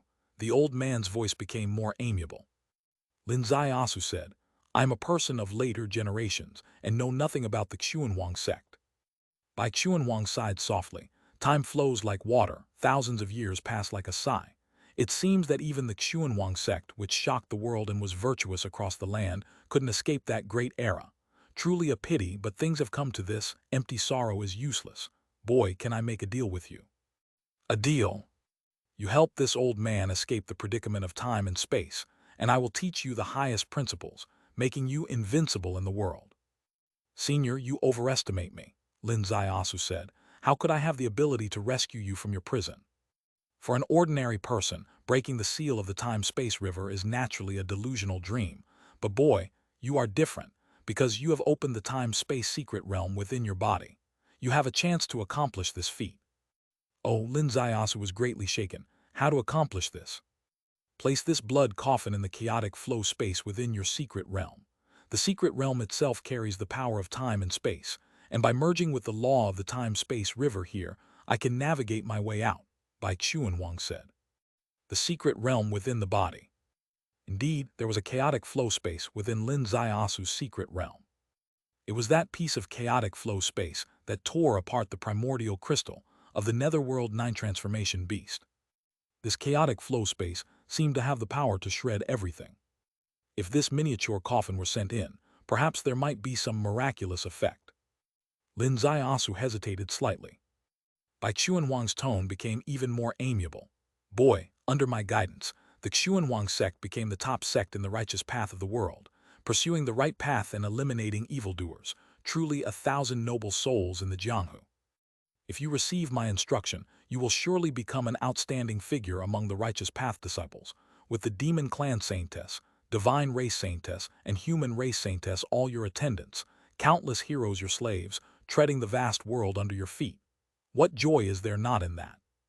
Lin Ziasu said, if I place this blood coffin in the chaotic flow space of my secret realm, can you really escape your predicament, senior? Absolutely. What about me then? Will I really be safe and sound? I swear by the heavenly Tao you will surely be safe. Bai Chuanwang's demeanor was solemn. If I break this vow, may I die and my sect be annihilated, with the Xuanwang sect and all its people eradicated, leaving no legacy, forever severed. Lin Ziasu nodded gently. This vow is indeed solid. Bai Chuanwang smiled. Naturally, a vow to the heavenly Tao, no cultivator dares violate it, otherwise every item in the vow will come true. Senior, what is your surname? Bai Chuanwang was slightly taken aback. I already told you. I'm asking for your real name. Bai Chuanwang's face darkened slightly. Lin Ziasu smiled. Senior, you keep saying the Xuanwang sect is the righteous path. I believe it truly is. But senior, you are probably not Bai Xuanwang, right? The Xuanwang sect is also probably not your sect, is it? You made such a vicious heavenly Tao vow. Aren't you wishing for the Xuanwang sect's destruction and the severing of its legacy? Boy, you're joking. How could someone of my status speak nonsense before you? Bai Xuanwang showed a rather aggrieved expression. Lin Ziasu said, you said to place this blood coffin in the chaotic flow space of my secret realm and I would be fine. If I were a naive kid, I might really believe you. However, I am not. I know the highest principle of Tao realm's conflict, the higher lives, the lower dies. If I really did as you said, I would surely die, while you might really escape with your Black Lotus. Bai Chuanwang's face suddenly turned exceedingly grim. Lin Ziasu looked at this face and sighed gently. Old man, you are too insidious, not only trying to kill me, but also cursing your old rival whom you could never defeat in such a base and childish manner. Nonsense, the old man's eyes suddenly lifted. That scum Bai Xuanwang dares to compete with me. What do you mean by could never defeat? Does he even deserve? His voice abruptly stopped, because he saw the smile on Lin Ziasu's face. Now you admit it, you are not Bai Xuanwang, Lin Ziasu said. You said Bai Xuanwang is the righteous sect master, I believe it. So, as his opposite your identity is revealed, you are from the demon clan. Is that right? The old man's face was filled with black lines. What is demon? What is God? I. All right, Lin Ziasu said. No need to justify yourself. In my heart there is no distinction between God and demon. Your identity doesn't matter to me. Let's talk. The black lines on the old man's face formed into a giant question mark. We can still talk. This kid was too shrewd and too vigilant. The deception plan was already bankrupt. The old man had intended to accept his fate. But Lin Ziasu unexpectedly said, let's talk. Lin Ziasu said, why can't we talk? I said it already in my heart, there is no distinction between God and demon. If you are a god, I will talk with a god. If you are a demon, I can also talk with a demon. What do you want to talk about? Ways to rescue you. The old man's entire body trembled, staring at him incredulously. As for placing this coffin in the chaotic flow space of the secret realm, forget it, that's killing me. Lin Ziasu said, think of another way. Another way? There is no other way. The old man shook his head lightly. How can there be no way? Lin Ziasu said. You tell me how to comprehend the space-time law. Once I comprehend it, I can open this river and build a passage of life for you, can't I? Comprehend the space-time law by you. Why just by me? By us. Senior, you must have comprehended quite a bit over the years. I see your Black Lotus must have initially been at the center of the river, but now it has already moved halfway, Lin Ziasu said. You comprehend inside, I comprehend outside, with our hearts united and our efforts combined like piercing a tunnel through a mountain. When they meet, you will be able to come out. The old man's heart skipped a beat. This boy had sharp eyes. He actually knew that he was comprehending the space-time law and had moved a distance in the time-space river. He also said, dual comprehension. He working inside the river, Lin Ziasu responding on the shore. Indeed, this could be a method. Your primordial spirit is not yet fully controlled, cultivation level at most early stage of second realm and enlightenment. Such cultivation is far from comprehending the rules. How can I trust you to comprehend the laws? The old man sat on the black lotus, propped his chin, and sized up Lin Zaiasu's primordial spirit, his face showing disdain. Lin Zaiasu felt unspeakable. Being looked down upon wasn't a good feeling. However, this disdain was based on a fabricated situation. His real cultivation level, how could it possibly be within the second realm of enlightenment? Enlightenment realm, the level of Kun Kang giants. First realm, enlightenment of Dharma body. Only the sect masters in Kun Kang reach this level. Second realm, enlightenment of primordial spirit. No one in Kun Kang could touch this level. And Lin Zaiasu just built the blood tower, barely stepped into the observing realm. The entire enlightenment realm was out of his reach. His primordial spirit was an illusion. The old man could only see his primordial spirit, naturally mistaking it for his cultivated primordial spirit, assuming he had reached the second realm of enlightenment. This was an unimaginable overestimation of him. Yet, even with such an overestimation, it was still too low in the old man's eyes. What the hell? Couldn't even say what the heck from when. Forget it, I'm leaving. Lin Zaiasu turned around, patted his butt and walked away. Wait, the old man's voice called from behind. Lin Zaiasu's heavenly Tao primordial spirit stopped. Anyway, it's come to this, a dead horse can be treated as if it were still alive. The old man sighed deeply. I will tell you the method to comprehend the rules and also impart all my insights into the space-time law. Lin Zaiasu's heart nearly jumped out. Under normal circumstances, who could grasp the comprehension insights of a great power senior? Such a great power, ordinary people wouldn't see one in a lifetime, let alone comprehend the laws. But today's situation was special. This old man was clearly a remnant, even stronger than Saintess Qian Ling. The difference in their coffins indicated their ranks. Lin Zaiasu could at least enter Saintess Qian Ling's coffin, whereas the old man's coffin was like a universe. Their auras were incomparable. Someone like this old man would never teach a young brat like Lin Zaiasu unless there was severe pain. But now the old man was trapped in the time-space river for countless thousands of years, unable to see anyone, with no hope of escape in sight. As he said, a dead horse could be treated as if still alive. So Lin Zaiasu thus obtained his first instruction from an ancient great power in his life. The voice twisted countless times over the time-space river, entered Lin Zaiasu's sea of consciousness, and took root upon landing, never forgotten. It was as if a brand new door had opened before Lin Zaiasu. The three realms of enlightenment. Body enlightenment, God enlightenment, rule enlightenment. Rule enlightenment is the pinnacle of the enlightenment realm. Rules are the fundamental operating laws of the universe. Rules are also the regulations set by the heavenly Tao. Heavenly Tao has 7 laws and 300 rules. The 7 laws are time, space, causality, reincarnation, destruction, life, and chaos. The 300 rules include the 5 elements rules of earth, water, fire, metal, and wood, as well as light, dark, slaughter, mist, charm, fog, cloud, wind, electricity, thunder, and sword Tao, among others. The 7 laws sit at the top of the pyramid as they are laws. Laws are also rules, but they are the highest tier, elevated to the level of laws. The 5 elements rules belong to the middle tier. All other rules belong to the lower tier. Rules are actually the insights into the origin. Chapter 254. Chapter 254, Space-Time Law. Once you have gained insight into the origin, you can control the power of the rules to some extent. With mastery over water power, you can draw an entire river with just a thought. With mastery over fire power, you can easily destroy a country with a flicker of fire. With mastery over dark power, the world will be engulfed in darkness. With mastery over light power, demons will retreat and monsters will not invade. Of course, reaching the stage of mastery is no longer enlightenment realm but the state of holding. What is enlightenment? Insight is called enlightenment. What is holding? Full control is called holding. Understanding the rules starts with the primordial spirit as the foundation, touching the origin of the rules, thus deciphering the origin and gaining origin power. This can be summed up in one sentence. But actually, it involves 3 levels. First level, touching. The foundation is having the primordial spirit. Why is the enlightenment realm structured with body enlightenment, enlightenment of God, rule enlightenment, putting rule enlightenment after enlightenment of God?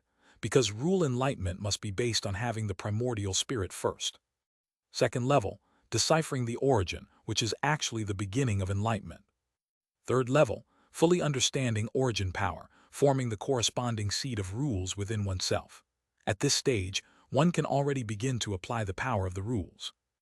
Then, as the rule seed within blossoms and fruits, the application of the rules becomes more advanced. This is still within the realm of enlightenment. Only when one's Tao fruit matures and breaks out of the realm does one step into the state of holding. This is the basic theory of rules and laws. The old man disclosed everything without reserve. Linzai Asu finally had his first understanding of high-level knowledge on the cultivation path. However, the old man's insight into the space-time law did not help Linzai Asu much. It's not that the old man's insight had problems, but insight into rules is a very personal process. Everyone has their own understanding. There are 3,000 great Taos. Each one is a Tao. Other people's insights are ultimately theirs. True insight must come from oneself. No matter how profound other people's experiences are, they are only for reference to cultivators. Space-time law is a law. The difficulty of understanding it is unimaginable. The old man ended all his lectures with one final statement. Actually, I know very well that if you during your lifetime can reach the bank of the time-space river, you would be considered a generation of heavenly pride. Expecting you to help me out of trouble is a fool's dream, but since we have this connection, the inherent goodwill triggered, wanting to fulfill you, is why I have spoken so much to you. Old man, don't use provocation or play the kindness card and emotional card. Linzai Asu squinted and said, I know what kind of person you are. Let's return to the transaction itself. If you want me to really be useful to you, then you must first be useful to me. Otherwise, we will part ways and all schemes are in vain. The old man shook his head and sighed. Little brother, you think of me too badly. Do you mean you aren't really bad? Linzai Asu asked. The old man sighed lightly. My nickname is Lord with Conscience. These two words, conscience, are truly the honor from fellow in the Jianghu. Think about it, how could someone who gets such a title from Jianghu fellows be really bad? A person's name follows their shadow. To be called Lord with Conscience means you truly have a pure character, That's good, Linzai Asu said. With heart for heart, with purity for purity, then we can cooperate without barriers, right? Exactly, the old man deeply agreed. From now on, we are familiar to each other. I will call you Big Yellow, Linzai Asu said. Big Yellow, the old man frowned slightly. Is there a special meaning? Your face is golden yellow. You are also a big figure, hence the abbreviation Big Yellow. A slight show of respect. The old man's face relaxed.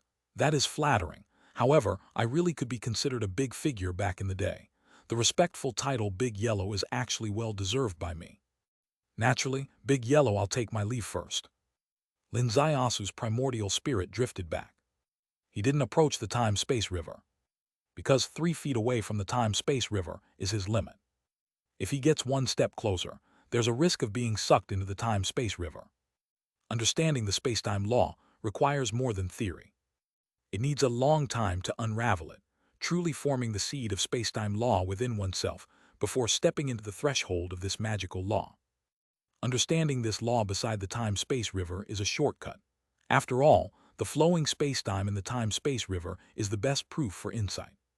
However, Linzai Asu knew there is one better place, the chaos in his inner space secret realm. His inner space secret realm was recently formed. It's a newly developed sprout. Obviously, it is much lower in layer compared to the perilous time-space river. But in the delicate path of Tao, the most basic things often contain the true essence of the great Tao. Moreover, this secret realm space was generated within him. He will gain more insight since it better suits him. On the high-speed rail, Linzai Asu opened his eyes, glanced out the window. The train had been running for an hour, with 3 hours of journey left. He closed his eyes again, seemingly asleep but actually starting an unprecedented insight. 3 hours quickly passed. As the high-speed rail reached the station, Linzai Asu opened his eyes, got off the train and walked towards the exit. At the exit, a delicate fragrance spread. It was a plum blossom. Linzai Asu had visited this high-speed rail station many times, but it was the first time the plum blossom bloomed. Linzai Asu stretched his hand into the air as if merely stretching, but 3 petals of plum blossom vanished into his secret realm space. Linzai Asu smiled. His smile was exceptionally bright.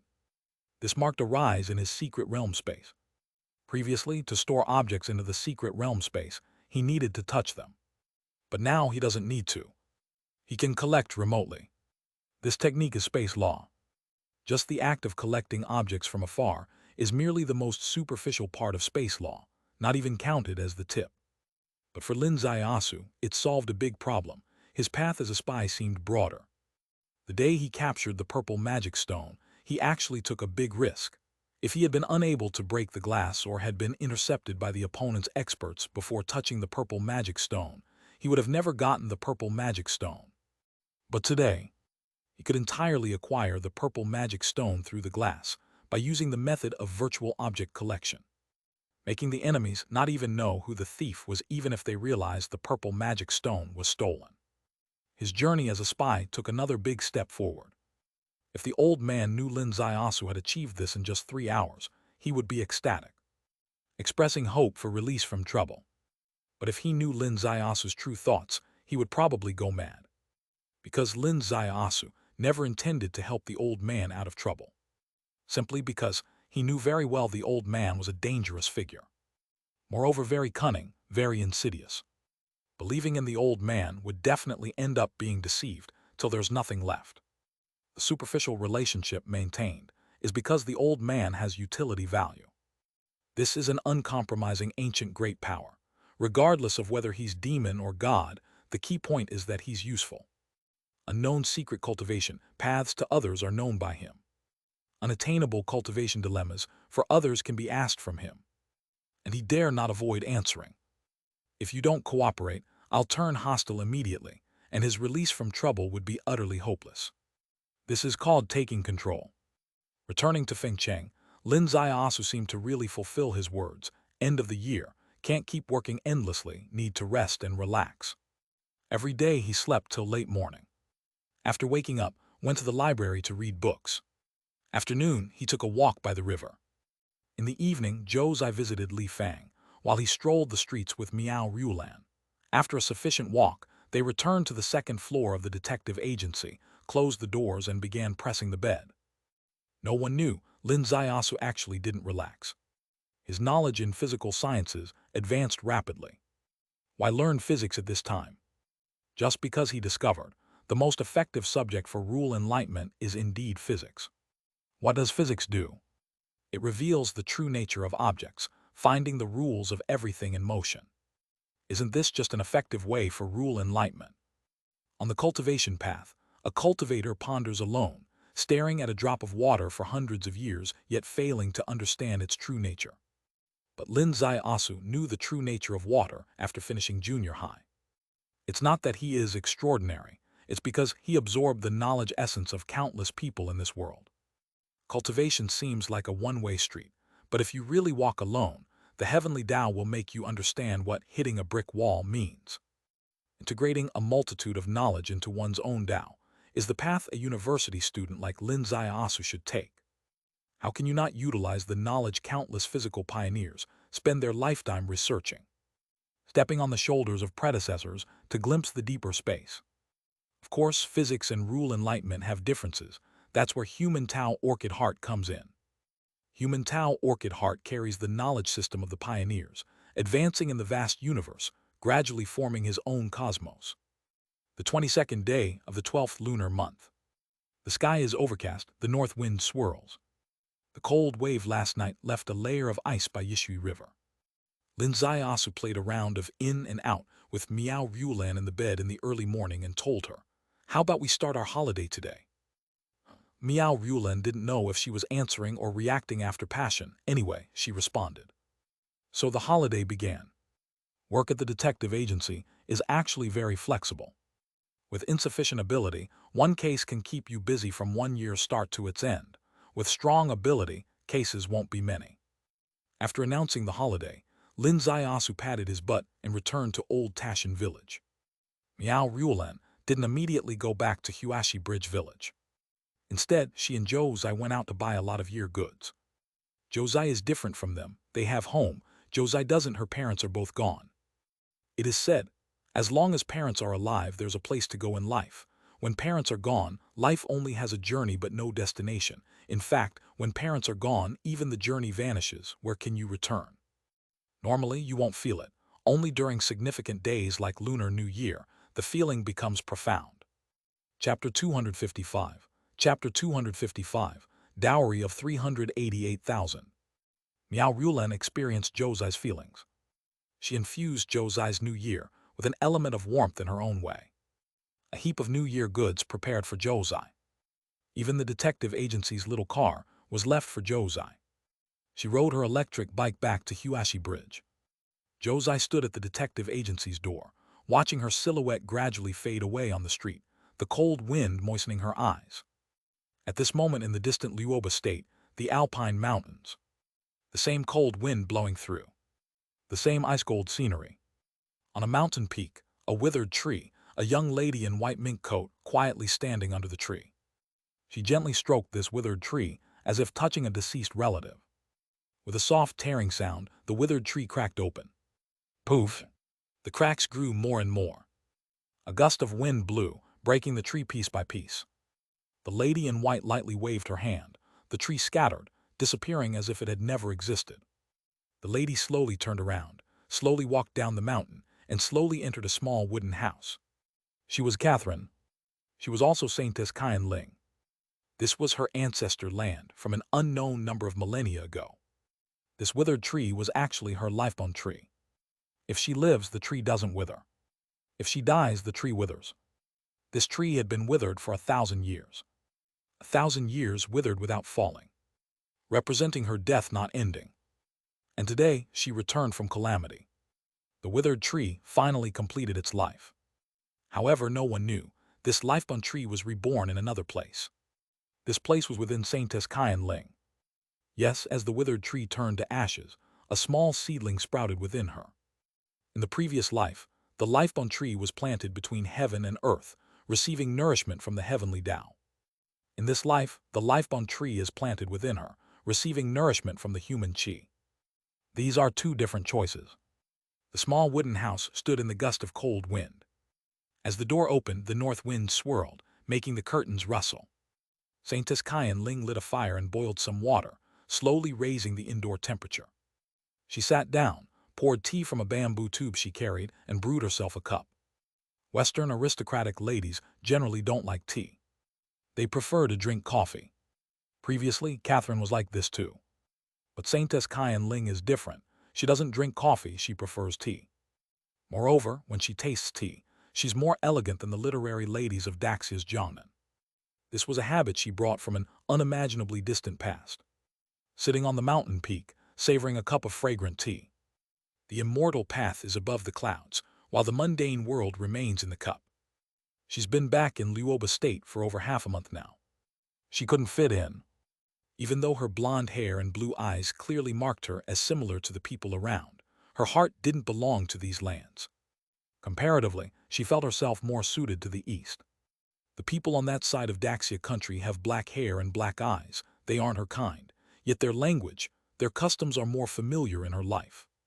The ancient spirit clan and the last civilization, whether in scripts or language, are directly connected to the ancient East Daxia country. Despite some changes, the lineage is unmistakable. Perhaps it's simply because Daxia country's civilization has never been interrupted. If in the modern world, one could find something vaguely connected to the time she grew up in, it would undeniably be in the mysterious East. The purpose of her return to Luoba State was to activate her lifebone tree. Now that this mission is complete, should she head to the East? This is a soul-searching question Saintess Kyan Ling asked herself facing the alpine winds. If she goes, then where? It can only be Fengcheng. Why? It's because of her Tao. On Lao Mountain, that companion once again touched her and stimulated one of her gates with true qi, honestly causing her Tao heart to be greatly agitated, indeed making her feel a sense of shame. But the effect was undeniable. She truly grasped the profundity of the law of life. This trace of profundity was so precious to her. In modern society, spiritual energy is completely non-existent. Restoring her cultivation is nearly impossible. Yet this life law is an unfathomable mystery in nature, holding the profound possibility of rebirth from despair. That person might be the only chance she has to find a cultivation opportunity. What is he doing now? Today is already the 23rd of the 12th lunar month. The Daxia New Year is approaching. It seems the time before New Year's isn't suitable. Perhaps after spring begins, when spring arrives, I'll seek you out.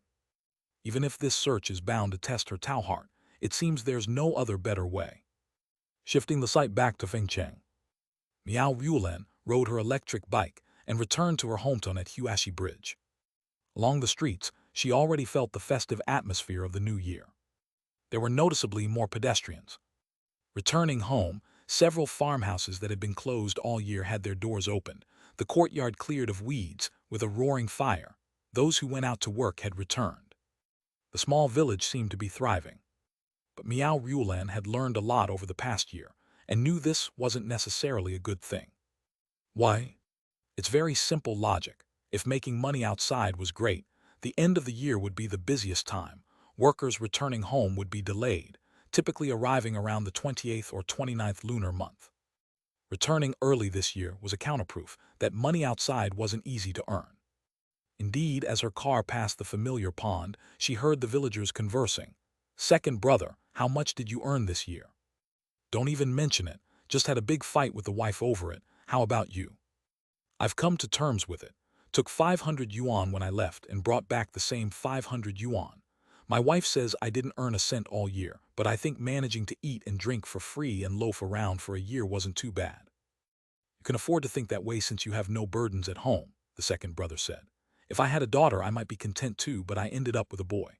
We as a generation haven't achieved much, so we have to rely on hard work for money, always hoping the next generation will have prospects. Without some money, a son can't even find a bride.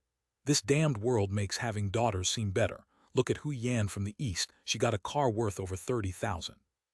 Got in the car. Didn't she buy one last year? Who could say? She thought last year's car was too low-end, so she swapped it. A young girl graduating from high school, changing cars like she changes clothes. Where do you think that money?" Neighbors know better than to speak out. This damned world.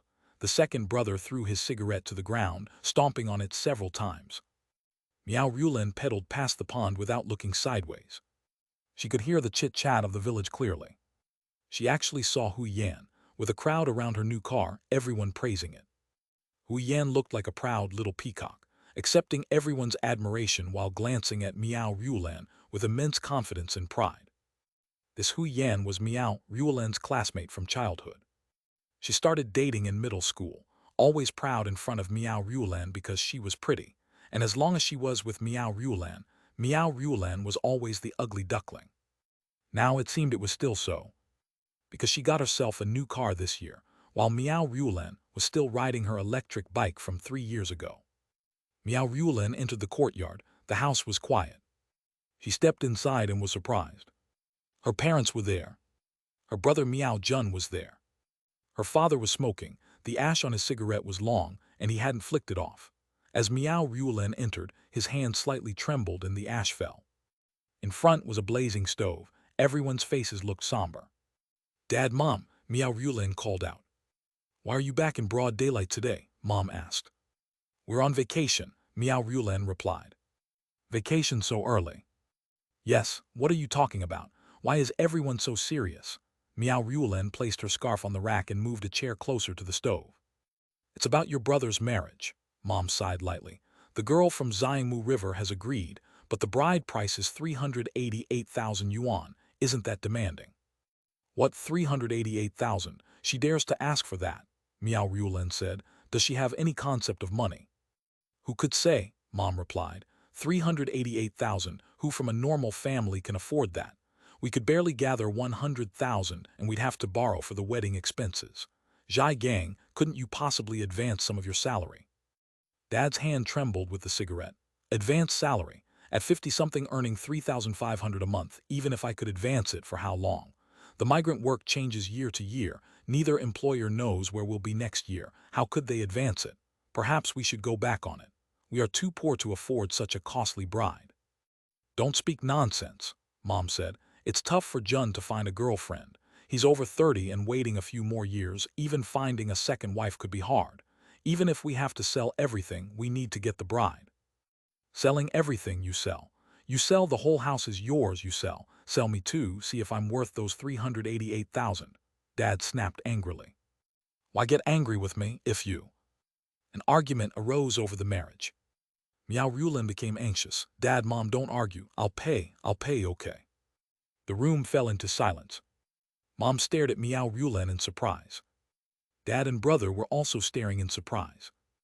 Miao Rulin took a deep breath. Mom, you asked about the earnings from my detective agency, and I never gave you the truth just because, somehow, the money from the detective agency didn't feel like mine. The work didn't feel worth that much, yet Little Sue insisted on giving me. How much did he give you? Mom asked cautiously. Not much, just enough for the bride price, Miao Rulin said. How about I transfer it to you? On the spot, she transferred 388,000 yuan to her mom. Chapter 256. Chapter 256. The true daughter-in-law replaces the fake daughter-in-law. Mom saw a string of zeros on her message and was completely stunned. Miao Rulin got up, walked to the yard, and gently patted her head, feeling a bit confused. High bride prices, everyone involved is committing a crime. Whether it's her or Zhou Zai, whenever they receive cases related to bride prices, they curse, deeply loathing this social phenomenon. But what can they do? The reality remains, her brother's marriage, parents' wishes. The already twisted social status quo. Someone said, in an avalanche, no snowflake is innocent. But when various factors of reality are tied together, it becomes an invisible whip, forcing people to get involved. Bride prices are like another form of internal competition. Once this trend starts, it's hard to stop. For example, a family with a son and a daughter, your daughter gets married stylishly, without bride price, but the parents of your son's bride insist on it. What can you do? If parents could cut their meat and sell it for money, they would gladly stew their old bones, but can this old soup really be worth money? Every household gets dragged into it, whether willing or not. Miao Rulin's account has far more than 380,000 yuan. Nowadays, 380,000 yuan is really not a lot to her. She didn't tell her mom because she felt the money shouldn't belong to her. It's Lin Ziaosu's love for her, and she couldn't squander his affection, yet reality forced her to bow. She felt sorry for Lin Ziaosu. Hey Rulin, a tender voice called out. Rulin lifted her eyes and saw Hu Yan. Hu Yan was dressed flamboyantly today, fully showcasing her youthful charm. Hu Yan, Miao Rulin smiled and greeted her. Rulin, I feel like you've completely changed this year. Hu Yan approached. You've become so gorgeous I almost didn't recognize you. No way, Miao Rulin's face slightly flushed. You say no, let the villagers see. You're definitely a different person from last year. Hu Yan chuckled lightly. Got a boyfriend, huh? That's the effect of being nourished by a man. Mrs. Miao, who had just excitedly put down the phone with their new in-laws, was preparing to share the good news with her daughter, but suddenly halted upon hearing Hu Yan's words. The two women chatted for a while. Hu Yan was constantly switching topics between making money through live streaming, buying cars and houses, but Miao Rulin showed little interest, making the conversation awkward since they weren't in the same circle. Finally, Hu Yan left. Miao Rulin returned to the house and was immediately pulled by her mom. Lan or tell Mom, are you and that Lin Ziaosu? Miao Rulin's face turned entirely red. Mom, don't talk nonsense. We're business partners. Business partners still can develop into something more. You said he treats you so well. Mom, you should be more concerned about brother. Miao Rulin had no confidence on this subject. The key is, despite Hu Yan's poor judgment on other topics, her insight into relationships was sharp enough to see through that she had been nourished by a man. Your brother's matters are settled. Mom's excitement flushed her face. I just talked with the in-laws on the phone. Once they heard that the money was ready, they were very enthusiastic, asking us to go over tomorrow to discuss the kids' marriage. Similar scenes are played out in various versions across villages in Fengcheng County. New Year's, originally the season for pushing marriage. There's usually no time for exchanges. New Year's is the chance, isn't it? Therefore, anyone over 25 during each festival is constantly pressured. Lin Ziaosu in Old Tashan village is no exception, causing several young people around 30 in the village to avoid going home during New Year's, and even if back home, they avoid visiting homes. If a guest comes and the topic turns to marriage, the poor young person often flees to the restroom. except for Lin Zaiasu. He's a model figure. He's the child of others that everyone in the village talks about. Why? He's impressive. How impressive? Without spending a penny, he managed to get a girl to directly move in. And this girl is capable. She's the epitome of an ideal daughter-in-law. Can grow vegetables, do laundry, tidy up the house and yard. The meals she cooks are comparable to a 5-star chef. Most importantly, she's very easygoing. Whatever the mother-in-law says, she follows. Always smiling. Most importantly, she's pretty. With this, the marriage pressure for Old Tashan village often starts with, look at the Lin family in the east end of the village. This also causes a problem that wives who married into Old Tashan village, seeing little Yi, somewhat resent her. Everyone slacking off on the same level would be better, but she's so outstanding even before marriage, making it hard for others. Due to a subtle fear of comparisons, little Yi in Old Tashan village actually has no friends. This just suits Lin Zaiasu. If she were real, he would want her to have friends, live happily and fully. But there are those who shouldn't have friends, as they themselves aren't real. Mom, when will Dad be home? Lin Zaiasu asked. Should be around noon, Mom said. Little Yi blinked beside. Zaiasu, shall we go buy some New Year's goods? Lin Zaiasu was a bit surprised. What? Little robot having her own ideas. But Mom agreed. It's good if you buy New Year's goods. I don't know what little Yi likes. You two go and buy what you love. Lin Zaiasu rode the old motorcycle at home. Little Yi happily hugged his waist.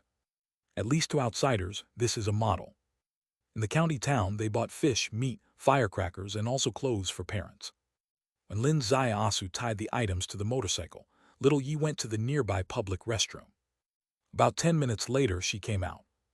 Everything's ready, shall we? Lin Zaiasu's voice suddenly stopped. He stared at little Yi's eyes wide open. Little Yi's clothes are still the same. Her face seemingly still the same. But just seemingly. She is not little Yi. She is Chang Yi. Figured it out, Chang Yi smiled softly. Why are you here? Chang Yi said, accompany you for little Year's meal. Today is the 24th day of the 12th lunar month. Little Year. Little Year's meal is also a New Year's meal. According to local tradition, it still needs offerings to the ancestors, saying Little Year welcomes the ancestors first, then sends them off on the 15th. Therefore, this meal holds different significance. Chang Yi came. Considering getting New Year's goods was little Yi's suggestion, Lin Zaiasu boldly asserted that Chang Yi gave little Yi instructions. Chang Yi swapped clothes with little Yi, taking her place. And little Yi will spend the day in the hotel. Just dinner for little Year and then you leave, not staying overnight. Chang Yi's lovely eyes turned slightly. We'll see. Come on, get on. I'm taking my real wife home. Chang Yi chuckled. In fact, real and fake are interesting. You can totally treat little Yi as your real wife, real and truly, while I'm more of a fake wife, only letting you test the feeling. Honestly, I think eating and leaving later might be better, otherwise you'll pull us both into the frying pan together. Our last breakthroughs were from the feeling. Last time was last time, this time is this time. Last was a breakthrough, this time can't be. Chang Yi lay on his back, her chest rubbed against his back, quite intimately. However, this is probably the most intimate she can be. When they reached home, Dad had already returned. Chang Yi walked up to him, warmly called him uncle, making Dad so happy he couldn't close his mouth, pulled out a red envelope to give to Chang Yi, saying it's their first meeting. She must accept it. Chang Yi behaved like little Yi, complying with whatever elders said, took it without arguing. Mom laid dishes on the table and lit incense. Let Lin Zaiasu kowtow. For Chang Yi, the old couple had no demands. After all, she isn't a true bride yet. But Chang Yi stepped forward, kowtowed along. The old couple was beaming with joy. Lin Zaiasu's thoughts diverged silently. Chang Yi, did you suddenly come today and switch with little Yi for this reason? You knew about the traditional ceremony to honor ancestors. You thought ancestors cannot be lied to. So you appeared in person to complete this ritual. If so, that's really thoughtful. The noon meal showed the true colors of a family. In the afternoon, Lin Zaiasu and Chang Yi took a lap around Old Tashan village. By evening, the sky gradually turned dark, showing a snowstorm might be imminent. Mom called from the courtyard, Little Yi Zaiasu, it's windy outside, come back. So they returned. Just walking into the courtyard door, a cold breeze blew. The first snow of this year fell. By dinner time, snow had accumulated heavily. After dinner, Lin Ziasu and Chang Yi went up to the second floor. Inside, the electric heater was on. Moreover, it had been turned on earlier. While Lin Ziasu and Chang Yi were out, Mom had turned on the electric heater, ensuring the room remained warm. Though a small gesture, it deeply touched Chang Yi. Rural ladies are usually very frugal, but for her comfort, Mom showed a lot of care. This is the warmth of home. The snow is heavy. Lin Ziasu sat by the window. Seems like heaven wants you to stay for New Year's. Heaven wanting me to stay doesn't matter, Chang Yi smiled softly. The key is, I don't have Little Yi's fortune. I can't cook, can't play truly with you. Suddenly I feel inferior to Little Yi in every way. How's that possible? For me, at least. Lin Ziasu pointed to his heart. 1,000 little yes combined can't compare to one true Chang Yi. Chang Yi chuckled. Isn't it a bit early for emotional words? Save it for later. Then what do we do now? Talk about matters. Start then. Chang Yi lifted the teacup in front of her. You probably care about the newly arisen Utopia organization. Let me tell you about Utopia. Chapter 257.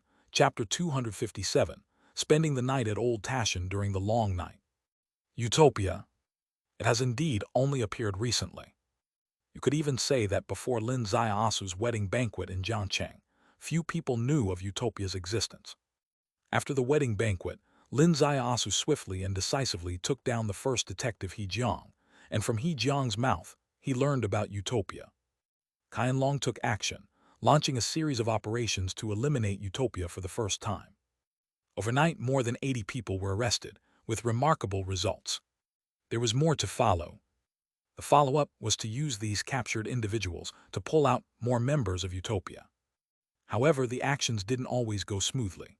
At least, during one high-level operation against a Utopia stronghold on the southeast coast, a bizarre event occurred. Lin Ziasu's teacup had already moved to his lips, but when he heard this news, his hand suddenly stopped. A bizarre event. Yes, the target of this operation was confirmed to be high-level personnel of Utopia, so Qianlong took it very seriously and sent Heavenly King Zhu Feng to execute the mission. A Heavenly King-level person leading the charge theoretically shouldn't fail, but it did, Chang Yi said. It was because of a bizarre event. Heavenly King Zhu Feng claimed they fell into an illusion. Illusion? What kind of illusion? Lin Ziasu frowned slightly. They had originally surrounded a villa, but in their eyes, the villa suddenly turned into Qianlong headquarters, Dragon Abyss. Countless Qianlong warriors burst out to attack. The 10 Qianlong gold medal warriors that Heavenly King Zhu Feng brought were all dumbfounded and didn't know how to respond. In the chaos, the enemy swept through, killing 3 of the gold medals and injuring 7. Only Heavenly King Zhu Feng managed to escape unscathed. Lin Ziasu's heart pounded. An illusion, there really was an illusion. In modern society, any organization that can stand its ground has some trump card, and Utopia is no different. Chang Yi said, by Shuyan, encountering the opponent's unexpected trump card only proves that we have touched the high-level line of Utopia in Daxia country. Indeed, Lin Ziasu nodded gently. Then what? Then comes the counterattack. Chang Yi said, I said I couldn't spend the new year here with you, actually because of this matter. Xinyu is about to make her debut expedition, and I need to prepare for her before the year ends. Xinyu. In Chang Yi's life, if there were a few close people, one would be Lin Ziasu and the other would be Xinyu. Lin Ziasu's lips showed a slight smile. Xinyu finally got a promotion. Yes, originally planned to promote her on the first day of the Lunar New Year as a New Year's gift. The most crucial was that number 88 wanted her to behave for a few more days. But as you know, she couldn't wait. Since entering the last month, she has been making a fuss to get the gift early. Neither I nor 88 could convince her otherwise, so we approved it for her the day before yesterday. Oh, and your childhood friend was approved too. Huya still said she would try to come home for the new year. Now that she's been promoted, does that mean she won't come back? Lin Ziasu asked. Not necessarily, Chang Yi said. Qianlong has thousands of personnel, each with their duties and responsibilities. She may not have any urgent issues. Miss her. If you say you miss her, I can send a message to her superior. Let Zhu Ying give her a leave so she can come back and spend the new year with you. Miao Mu turned her charming look around. You really think I'm so influential in Qianlong that everyone has to answer to me? Sometimes, precisely the opposite happens. Mixing my factors in can make simple things complicated. It's better if her matters follow their natural course. Lin Zaiasu glanced at her. I'll give you 2 small gifts. Gifts for me? What? Chang Yi felt happy. Lin Zaiasu extended his hand, and a small token appeared in his palm. It was a piece of jade with spring colors. Engraved on it was a scene of deep meaning. A spring river flowing. A leisurely boat on the river. A fishing light on the boat. Someone by the light gazing at the sky. A tranquil moon in the sky. Engraved with 7 characters. Long night, bright moon, awaiting people. Long night, bright moon, awaiting people. Chang Yi murmured softly. You specifically had this custom made. Indeed, last time I got a piece of raw jadeite, had it processed by Zuyu Pavilion. They asked if I had any theme in mind, and my only request was to carve this scene with this poem. Lin Zaiasu held her hand, placing the token in her palm. Although it sounded sentimental, it wasn't a lie. He really customized this jade token. When leaving the raw stone at Zuyu Pavilion, he gave these exact instructions. Because the 4 bracelets back then, he hadn't arranged for Chang Yi. Chang Yi was different from others after all. Giving her a bracelet would only mean keeping it at the bottom of a box because she was a combatant and couldn't possibly wear it. But a jade token was different. The token could be worn around the neck. Chang Yi's gaze slowly lifted, her eyes filled with emotions. Really hope one day I can break this curse on me. It was just a heartfelt sigh. But Lin Zaiasu smiled. The second gift I'm giving you might help break that curse. A gleam of light flashed in Chang Yi's eyes. You wouldn't be passing me the rejuvenation skill, would you? Lin Zaiasu shook his head. If you could cultivate the rejuvenation skill, it would indeed be the best choice, but unfortunately, you've chosen your path. You can't cultivate the rejuvenation skill. This involved the differences between genetic people and ancient martial artists. In ancient martial cultivation, the generation of true qi was quite mystical. Not everyone could practice it. If your aptitude wasn't enough, you couldn't practice it. If your genes weren't pure, you definitely couldn't practice it. Therefore, if you underwent genetic transformation, you could forget about generating true qi and simultaneously practicing ancient martial. This was recorded in the Emperor Yan's Inner Canon. This ancient medical text posited a basic theory. The human body is like the universe and has a profound gate. Using foreign genes to break the cosmic balance makes the mystery disappear. Ancient martial and genetic lines are completely different tracks. They can't cross over. Then what are you talking about? Lin Zaiasu slowly opened his hand, revealing a small bottle in his palm, neither metal nor wood, looking much like an artwork. What is this? Chang Yi didn't understand.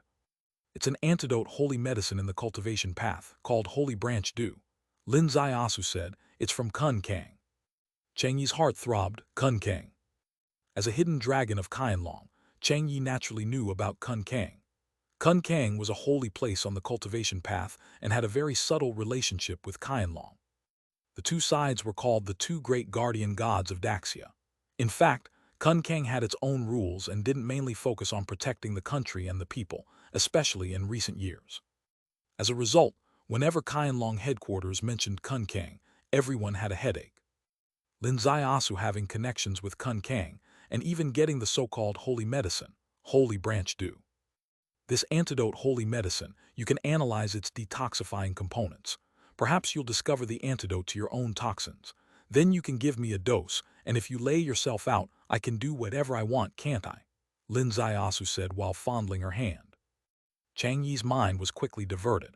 So you specifically got this medicine just to lay me out and do whatever you want. Is this reason strong enough? Pretty strong. Chang Yi rolled her eyes at him. Say something serious. Which sect gave you this medicine? What did you give up? It's a really amusing story. Lin Zaiasu told the story of how he got the medicine. Chang Yi shook her head lightly. Your girlfriend, little Yi, was poisoned, so you entered me and rode. It's strange even to tell this old, sweet love-brain story, and even stranger, the girl actually believed it. Such a sincere girl, should I advise you to go find her or not to harm her? If she is really sincere, perhaps my greatest kindness would be not to provoke her anymore. Lin Zaiasu's voice suddenly stopped. Why don't we lie in bed and chat? Chatting in bed is likely to get off track. Let's just sit and chat. Chang Yi said, you have something to say. She not sincere. Maybe I shouldn't be a detective. always getting off track from some beautiful scenes and missing the beauty in life. About her, I'm really unsure right now, and it's truly not the time to talk about it. I'm worried that talking too much will form a mindset in my thinking, thus misleading myself subconsciously. All right, let's get in bed. Chang Yi stood up looking around. Do you have a towel? Lin Zayasu's heart skipped a beat. Towel. You and Little, you look for a towel when you get into bed. What's the meaning? Don't think too much. The towel isn't to cushion your butt. Then what for? None of your business. Lin Zaiasu went to fetch a towel, but when he came out, Chang Yi waved her hand to indicate she didn't want it anymore. Want it or not, what do you mean? Lin Zaiasu used reverse time to take a look. Oh my god. She found a sanitary pad of Little Yi's and stuffed it into her clothes. Planning to leak a lot of water. Or do you anticipate opening the floodgates? Normally, opening the floodgates wouldn't matter, but she was different. If the sheets got wet, she would have to roll them up and take them back to the base, couldn't possibly let them be left outside. Otherwise, washing them in a creek would cause an ecological crisis in the Yangtze River. Once on the bed, her outer clothes swiftly came off. Nothing seemed to be underneath. But under the light she looked stunningly alluring. This protective clothing of yours different from before, Lin Zaiasu said. Nano-level 4 technology, Chang Yi's face was blushing. According to the 101 base records, level 4 nanotechnology is still in the experimental stage, and it has already appeared now. It's still experimental, but Blue Demon exchanged her king points for it. The nanotech protective clothing fitted almost perfectly with the human body. It truly didn't affect the tactile sensation. And naturally, it didn't affect Chang Yi's pleasure. That night those hands roamed many places. Chang Yi could only sigh deeply, feeling very foresighted. Preemptively stuffing sanitary pads inside the nano-protective clothing. Otherwise, cleaning up the next day would be too troublesome. That night it snowed heavily. Outside the cold wind howled, but inside spring was abundant. Chapter 258. Chapter 258. The first day of the Lunar New Year, equatorial split sun. In the early morning, Chang Yi woke up from a dream and slowly propped herself up. I guess I've spent the night at your place. Should I be content or more content? What are you really leaving? I really have to go. Even the heavy snow can't halt your steps. I would like to leave a footprint, but to avoid roasting you tonight, I'd better leave. Chang Yi said, I'll go exchange Little Yi. All your suffering from last night you can release tonight. I'll see you off. Lin Zaiasu was speechless. The snow outside had stopped, but the sky was still overcast. The north wind howled, occasionally bringing a few snowflakes. The fields were white, the distant mountains were white. The vegetables Mom planted were all covered by white snow. Mom, I'm going to the county town with Little Yi. Lin Zaiasu pushed out the motorcycle. The roads are all snowy, be careful not to fall. It's fine. Lin Zaiasu rode the motorcycle, carrying Chang Yi, and sped out of Old Tashan village. In the county town hotel, Chang Yi and Little Yi changed clothes. Her clothes were a white windbreaker. As she walked out of the hotel, snow started falling again. In the wind and snow, Chang Yi strolled along the long street. Her silhouette gradually blended into the flying snow. At the street corner ahead, she turned back, flashed a sweet smile, and then vanished. Lin Zaiasu quietly watched her silhouette until an umbrella opened behind him. He turned back to see Little Yi, who smiled softly. It seemed like Chang Yi had left a projection of herself beside him. When they left, they walked together. When they returned, they were still together. When they left, Chang Yi hugged Lin Zaiasu's waist from the back seat of the motorcycle. Upon their return, it was still the same. The same posture, the same attire, the same beautiful scenery. But Lin Zaiasu's mind was completely different. Emotions are sometimes very peculiar. The motorcycle crunched over the snow, leaving patterns as it sped into the courtyard. Little Yi got off the motorcycle and went inside. His mom took a towel to brush off the snowflakes on her. Little Yi stood there sweetly smiling. Everything seemed so perfect. After the small New Year, the rural areas quickly entered the New Year's atmosphere. Day by day, the festive spirit grew stronger. People who worked outside for years began returning home, riding the tailwind of the new year. The small mountain village became increasingly lively. On the 29th day of the 12th lunar month, a climax occurred.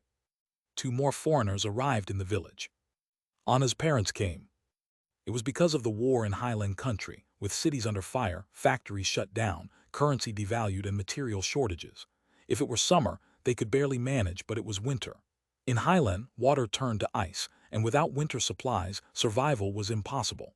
Anna's parents made many connections, almost bankrupting themselves to get 2 visas to Daxia country to seek refuge with their son-in-law. Linzayasu listened to the stories the villagers told and felt deeply moved.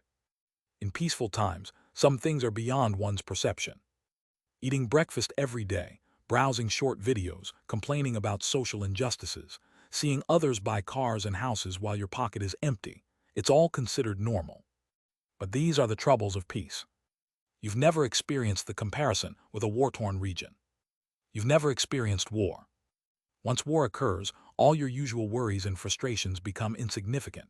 Everyone's focus shifts towards one essential thing: survival. This is just a skirmish within a single nation. If the whole world were to tumble into chaos, if a few exotic beasts appear at the village entrance, if a large fleet of warships suddenly appears in the sky, if folding space fully opens, and the whole earth turns into a land of the strong preying on the weak. Cold winds blow, shaking the pine trees on Tashan. The remaining snow falls with the wind. The sky is filled with dark clouds. The previous snow hasn't melted, and new snow arrives. Linzayasu opened his phone and saw the weather forecast. Tonight, small snow. New Year's Eve, heavy snow. The first day of the Lunar New Year, blizzard. In modern society, weather forecasts are quite accurate. As night fell, the snow began to flutter. On New Year's Eve, the snow really fell heavily. In the city, snow might not last, but in places like Old Tashan Village, once it starts snowing, the fields quickly become a vast white. Every household lit large fires, all exclaiming that fortunately they returned early.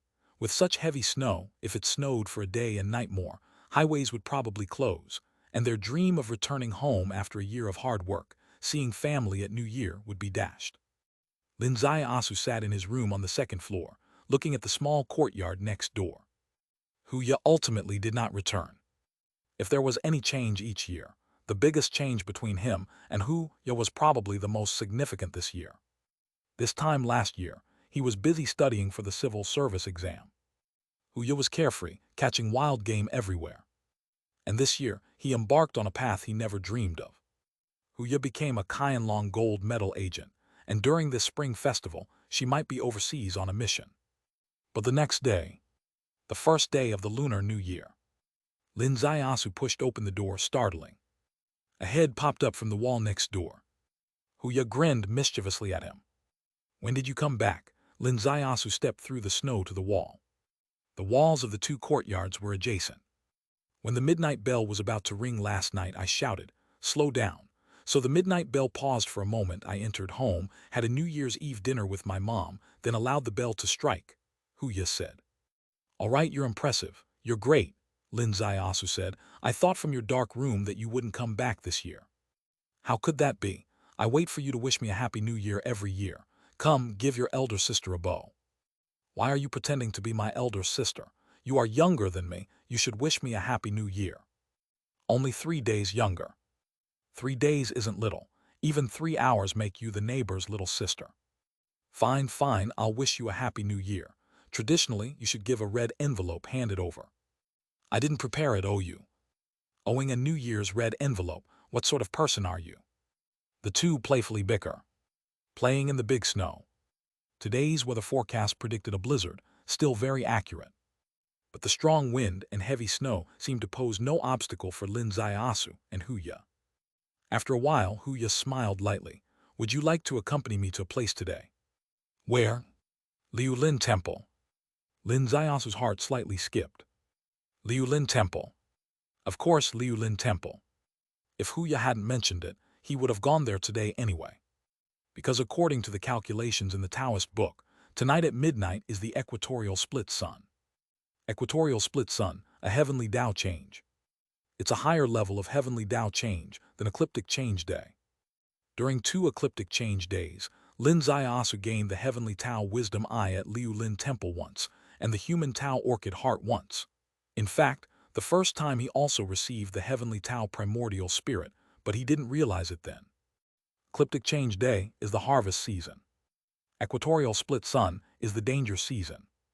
This danger season could not be calculated by his second uncle due to limited abilities. Lin Zaiasu calculated it. He told his second uncle. Did his second uncle tell Huya? Otherwise, why did she insist on coming back? Even if she had to step on the Eve's bell, she had to come back. But Huya's explanation left Lin Zaiasu unsure whether she knew about the equatorial split sun. Her explanation was, "Last night, I spent New Year's Eve with my mom, and since Dad was alone at the Taoist temple, it's my duty as a daughter to replace him today so he can spend time with Mom." "All right, I'll accompany you," Lin Zaiasu said. Huya was very happy, but her eyes twinkled slightly. "Are you not going to discuss this with little Yi?" "It's all right, little Yi is easygoing," Lin Zaiasu said. "Let's go." The two stepped through the snow and headed straight for Tashan. Heavy snow sealed the mountain. Heavy snow also, in a sense, sealed the gates. The small mountain village was very quiet, with few people walking around. Their departure from the village went unnoticed by most. Even if noticed, they didn't care. In the eyes of the villagers, Lin Zaiasu was a man with a wife at home. He wouldn't be so bold as to have an affair with another woman right now, would he? That would be too audacious. The only one feeling a bit awkward was Huya herself. At the foot of Tashan, she stopped in the wind and snow.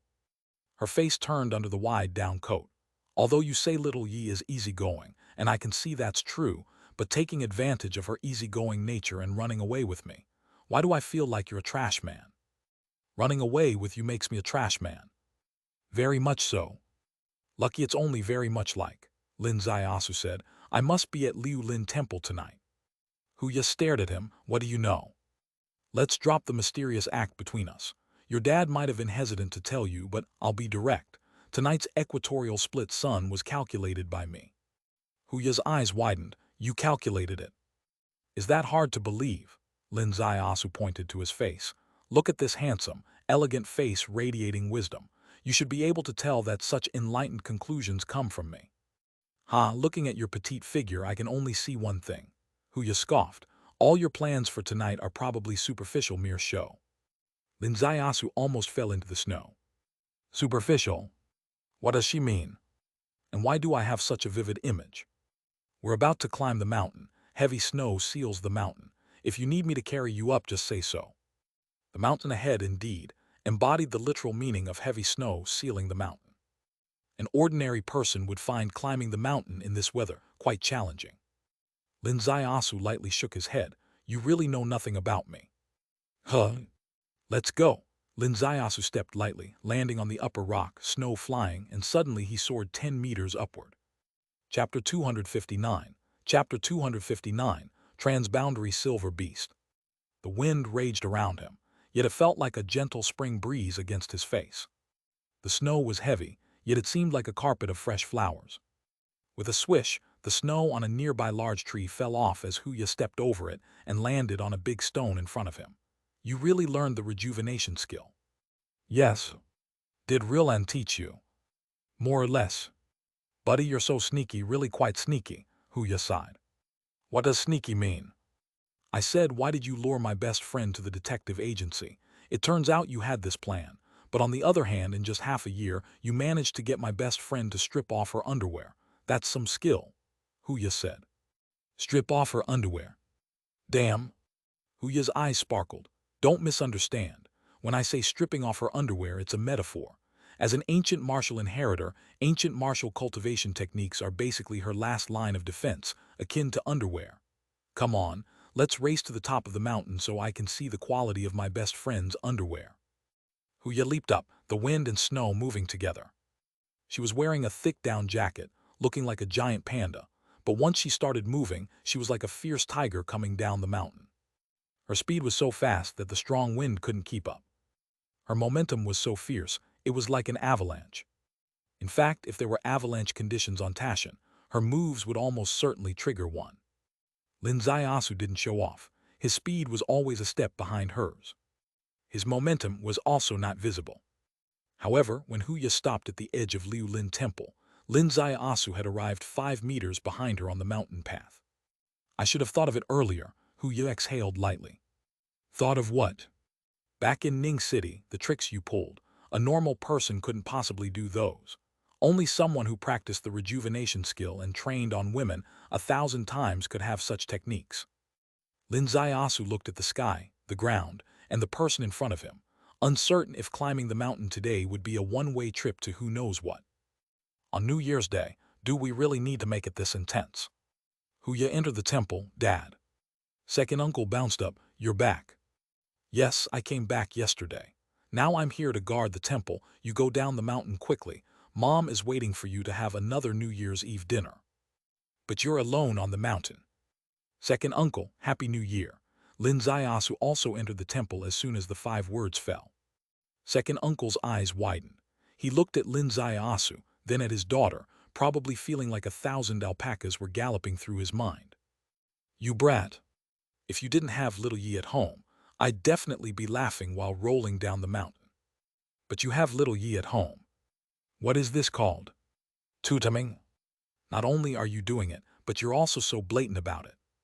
Dad, it's okay with us here, nothing will happen tonight, Huya said. Second uncle took a deep breath. All right, just be careful. He went down the mountain.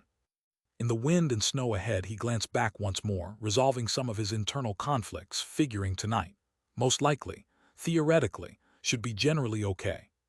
After all, it involves the major event of equatorial split sun. This matter should have nothing to do with romantic escapades. Equatorial split sun, he had predicted it. Any unforeseen changes, his daughter could handle them. Clearly, his presence on the mountain was redundant. Although he was stronger than his peers, he couldn't fight wild boars on the mountain or catch big snakes in the river. Overall, he was still just an ordinary person, so he would only be a hindrance to them. Hopefully, what they're dealing with is really important. Second uncle went down the mountain and quickly reached halfway. The wind was strong, the snow was heavy, Tashin wrapped in layers of snow. The area was deserted. Huya seemed normal, opened the pot, shook her head. Opened the kitchen cabinet, shook her head. Opened the drawer, shook her head. My dad seems to have completely forgotten about New Year's. There's only 10 kilograms of brown rice, 2 buckets of flour, 3 cabbages and 5 eggs left in the temple. Luckily, I came prepared. She reached into her wide down jacket and pulled out a plastic bag. There was wine, vegetables, and sauce, but no meat. You tidy up the kitchen, I'll get some meat, Huya said. As soon as she finished speaking, Huya took off her down jacket, revealing tight clothing underneath. This tight clothing was not dragon armor. Just ordinary clothes. Beneath the clothing, her curves were shockingly alluring. Her full chest captured all of Lin Zaiasu's attention. If he wasn't mistaken, she wasn't wearing a bra underneath. In modern society, who doesn't wear a bra? Except her, there's no second person. Even Yixiang, renowned from the 1,000-year-old Miao village, wears a bra. But she doesn't wear one. In this cold wind, as she moved and trembled, she stepped out the door. Once outside, the snowflakes in the forest behind swirled chaotically, and her figure disappeared in an instant. Huya is still Huya. Wherever she goes, she stands out. In the mortal world, others wear bras, she doesn't, that's different. Even in Qianlong, others wear dragon armor, she doesn't, that's different. Why doesn't she wear one? No need to ask, it's well known. She claims her body is impervious to blades and bullets, so why would she need protective armor? Wearing the down jacket, she's the girl next door wishing New Year's greetings on the first day of the year. Taking off the down jacket, she's the super troublemaker disturbing the peace for wild beasts in the forest during the New Year. Hopefully, the wild beasts in the mountains don't celebrate the New Year. Otherwise, they might curse her from the beginning to the end of the year. Lin Zaiasu tidied up the kitchen, added more firewood, and the room became warmer. He also took off his down jacket. Just then, a gust of cold wind blew, and Huya returned, carrying 3 wild rabbits skinned and cleaned. A pot was set on the stove, and the wild rabbits were stir-fried with oil and chili, filling the entire temple with a unique aroma. Huya took out some wine, drink a cup. Sure. Huya poured each of them a cup. They clinked their cups to this new year. A very traditional drinking toast, and they drank. The second cup to this messed up era. A messed up era, yes, no problem, they drank. The third cup to the genius in Ning City. Damn.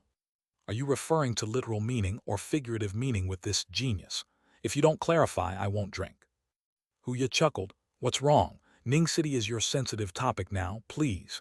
If I'm not sensitive about it, don't pretend you are. Cough, let's drink. A bottle of wine was emptied, and the wild rabbit was also finished. The wind and snow outside were getting stronger, with signs of a blizzard. Huya sat by the stove, reading a book. This girl never seriously read a book when she was in school, but after joining Qianlong, she really started to study hard. Probably because now, reading is different from studying back then. Now, reading fundamentally equates to learning skills. You could say Huya wasn't good at academics, but when it came to learning skills, she would never fall behind anyone. She had read the mountain and river scripture in Qianlong. She had read the sea abyss scripture at her dad's temple. She even had them copied, now part of the collection at Hidden Dragon Bookstore, helping Qianlong members to better understand the otherworld.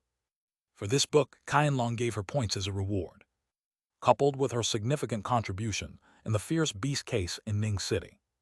She set a new record, the fastest transition from reserve to official Qianlong member. Reading helps you progress faster. So she came back this time still reading. This time she was reading the Taoist book. The Taoist book was indeed like clouds and mist to her. The familiar feeling from school days returned. It was dull, it made her sleepy. Reading is too boring, let's have some fun. Lin Ziasu looked at her with a toothacheing expression. Please, do you know what day it is today? What's the problem? Does the almanac prohibit having fun on New Year's Day? Today's New Year's Day is different. Not only is fun prohibited, but everything else should also be avoided. Lin Ziasu glared at her. Think carefully. If an unexpected event occurs tonight, how should we handle it? How should we handle it? If they stick their head out, chop their head. If they stick their foot out, chop their foot. With Li Dayandian here, what otherworld scoundrel dares to cross the line? Her words were full of domineering aura. However, the flirtatious mood she just displayed also dissipated. Winter days are short. Nights in the wind and snow came even faster.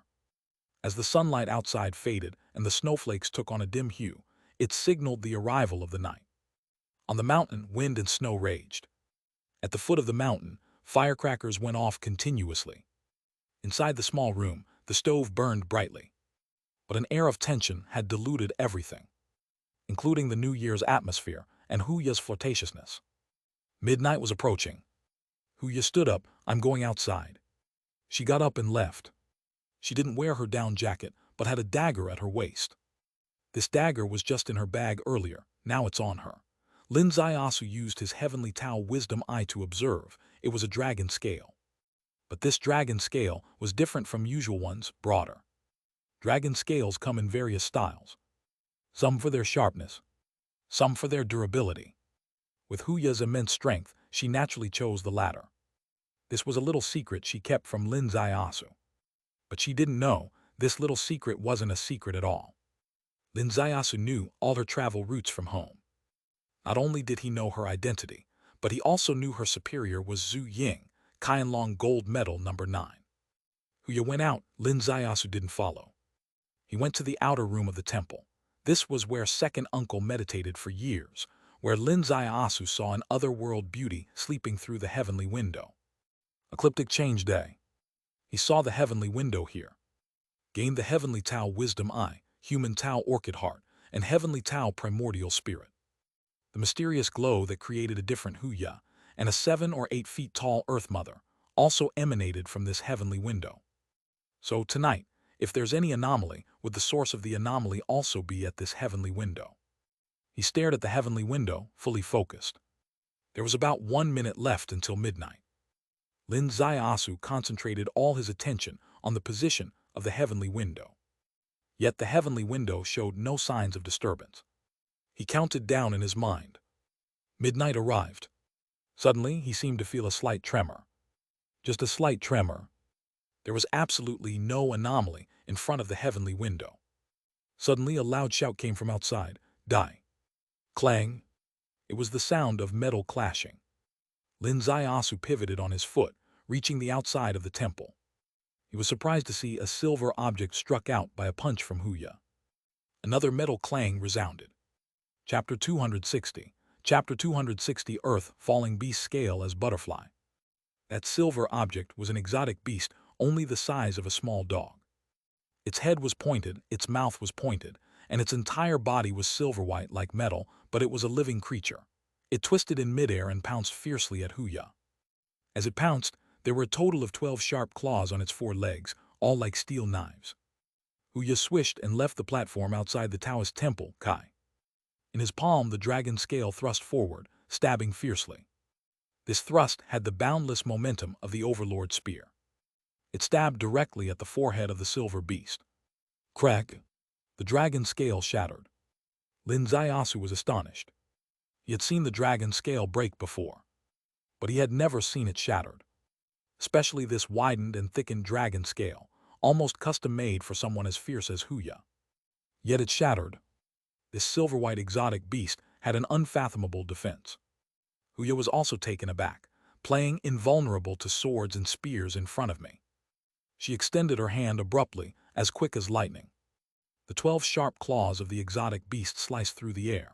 If they were like a sword array, Huya's grab was like forcibly breaking into the array, grabbing one of the beast's legs. As she grabbed it, a familiar scene replayed. Boom! It slammed against the cliff in front of them. Boom! It slammed again. Snow and rocks rolled down from the cliff. On Tashin, it felt like an earthquake. However, through the boundless chaos, Lin Zaiyasu saw something unusual. This level of heavy attack had not damaged the beast at all. Kai! A sharp claw turned, slashing Huya's arm, and under the snowy light, blood appeared.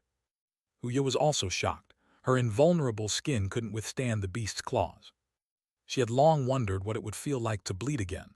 Tonight, she got her wish. Huya was utterly enraged. She flung it fiercely. The beast flew towards a giant rock in front of them. Like an iron ball smashing the rock, the sound reverberated through the mountains and forests. The next moment, Huya's iron fist, carrying her full strength, struck heavily on the beast's belly. Behind the beast was a large stone. In front of it was Huya's iron fist. It became a sandwich. Boom! This punch was solid and without any flourish. Even the giant rock shattered into pieces, flying towards the cliff below. Although the beast's body was flattened, it suddenly twisted in midair, stepping on a falling rock as a springboard and leapt upwards. As it grabbed, the rock beneath its feet split into 4 pieces as if cut by a knife. It leapt towards not Huya, but Lin Zaiyasu on the platform outside the Taoist temple. This little thing seemed to know Huya was very powerful. It chose not to face Huya head-on, instead selecting another target. Lin Zaiyasu finally saw its eyes. As soon as he saw those eyes, Lin Zaiyasu had an illusion that what was pouncing at him was not a beast, but a master swordsman delivering a full-powered strike. It carried an immense killing intent. It carried a hellish coldness. Huya shouted, "Be careful." Before her voice fell, she had already started. She wanted to block Lin Zaiyasu. Her speed and reaction were unrivaled. But the exotic beast's speed was even faster. It seemed too late. Huya's heart was in her throat. Suddenly, Lin Zaiyasu raised his hand. A flying dagger shot out.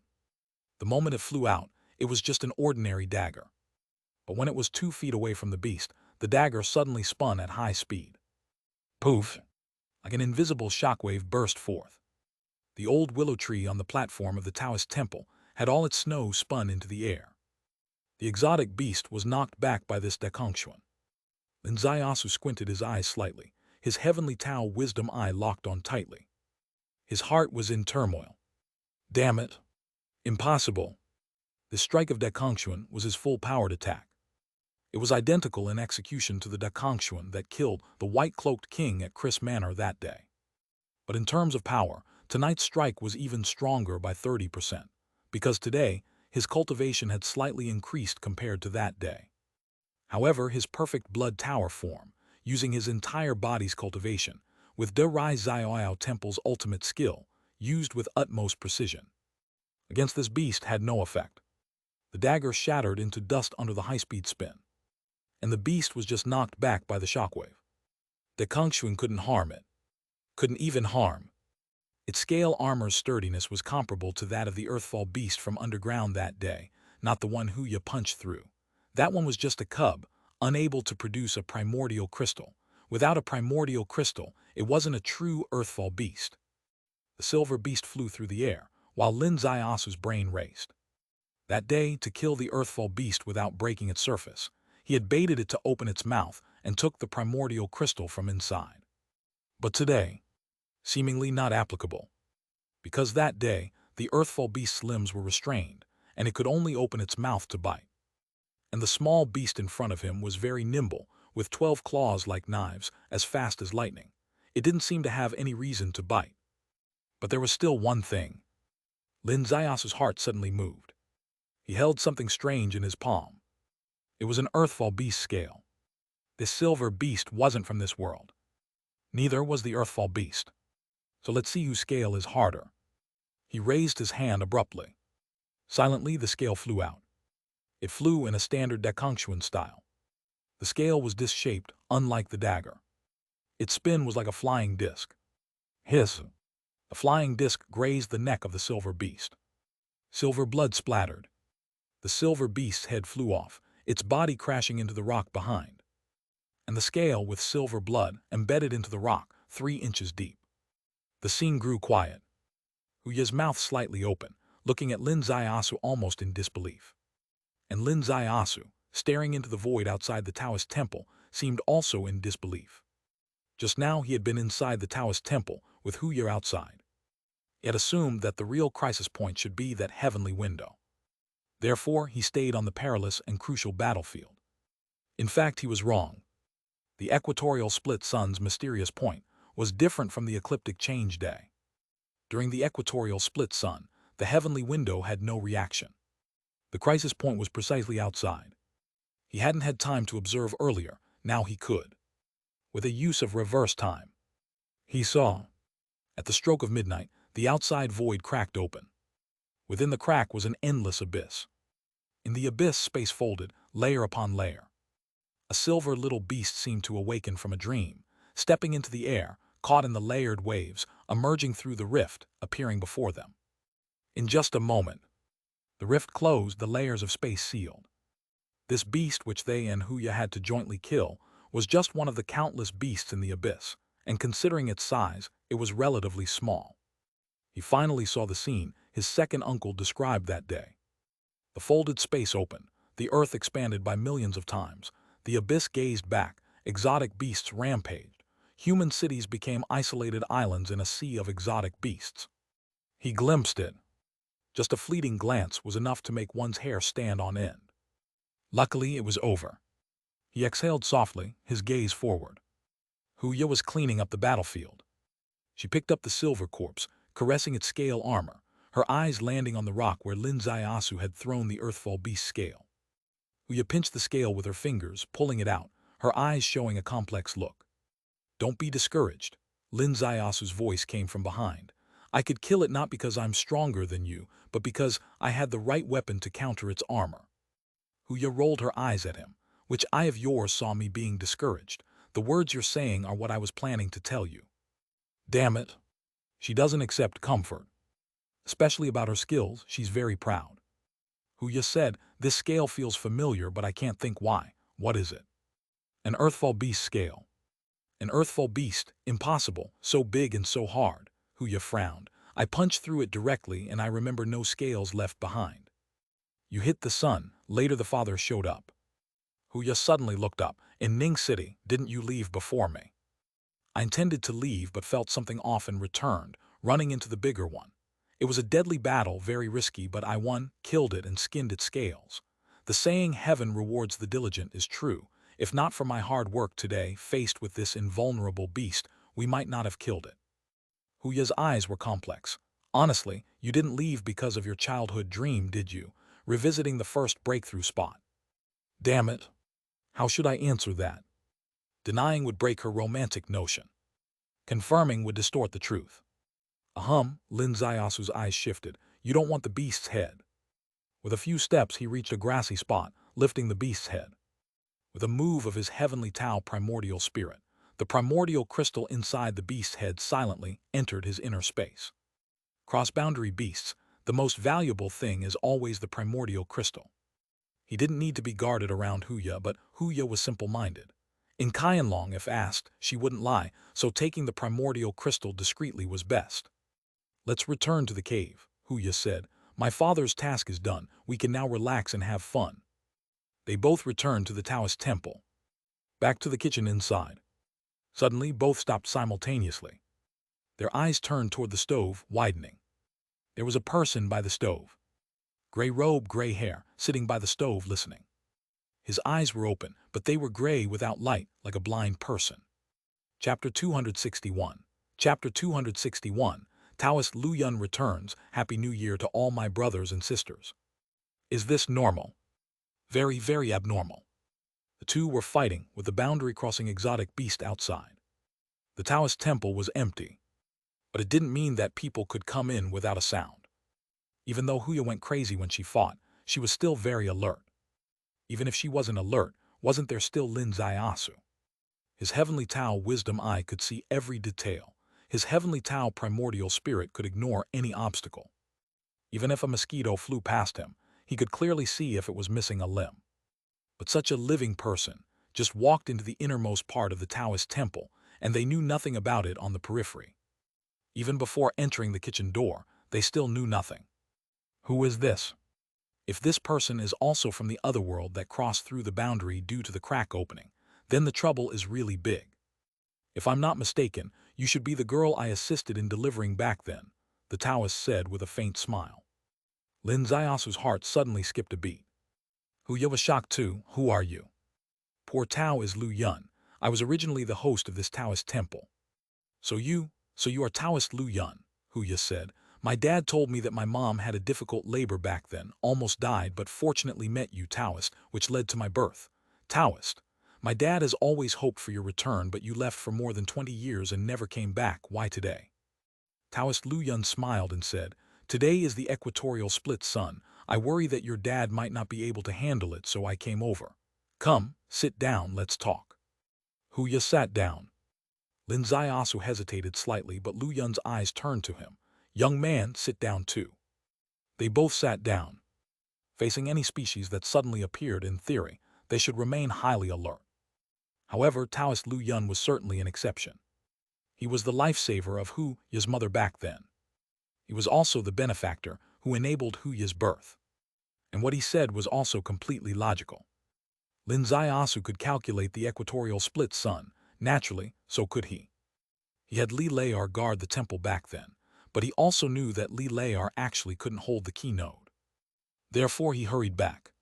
So although his appearance was abrupt, it was completely logical. Taoist Lu Yun gently stretched out his hand. Girl, extend your hand. Huya stretched out her hand. Taoist Lu Yun's finger pointed at the back of her hand, his expression lively, seemingly full of surprise. Taoist, Huya said. Taoist Lu Yun's finger slowly moved away, smiling. Good fortune, truly unexpected fortune. Taoist, what do you mean? Huya didn't understand. Taoist Lu Yun said, Girl, are you puzzled why your skin is impervious to blades and bullets, and your strength is 10 times or even 100 times stronger than others? Yes, why? This was Huya's biggest puzzle. Even Lin Zaiasu at this moment couldn't understand what was going on. Taoist Lu Yun said, Because you have entered the swallowing heaven gate without leakage. Swallowing heaven without leakage, what does that mean? Huya was a bit dazed. Under the heavenly Tao, myriad people cultivate. Some are sword cultivators, some heart cultivators, some eye cultivators, some body cultivators, yet there is also one of the most unique cultivation names, food cultivators. Food cultivators, Lin Zaiasu spat out the two words. What Lu Yun mentioned like sword cultivators, heart cultivators, eye cultivators, body cultivators he knew, but he had no idea what food cultivators were. Food cultivators are the strangest. Food cultivators, simply put, are heavenly Tao foodies. Foodies, everyone is a foodie. But foodies and foodies are not the same. The majority eat just to fill their bellies. Yet food cultivators eat for cultivation. Swallowing heaven without leakage is an extremely mysterious law within food cultivation. What they consume transfers special abilities to the eater. If you eat a certain creature that has immense strength, your strength will increase. If you eat a certain creature with solid skin, your skin will become solid. The higher the quality of what you eat, the more evident the effects. Others rely on cultivation, comprehension, and meditation. They rely on eating. Therefore, cultivators are countless, but only swallowing heaven is the most fortunate.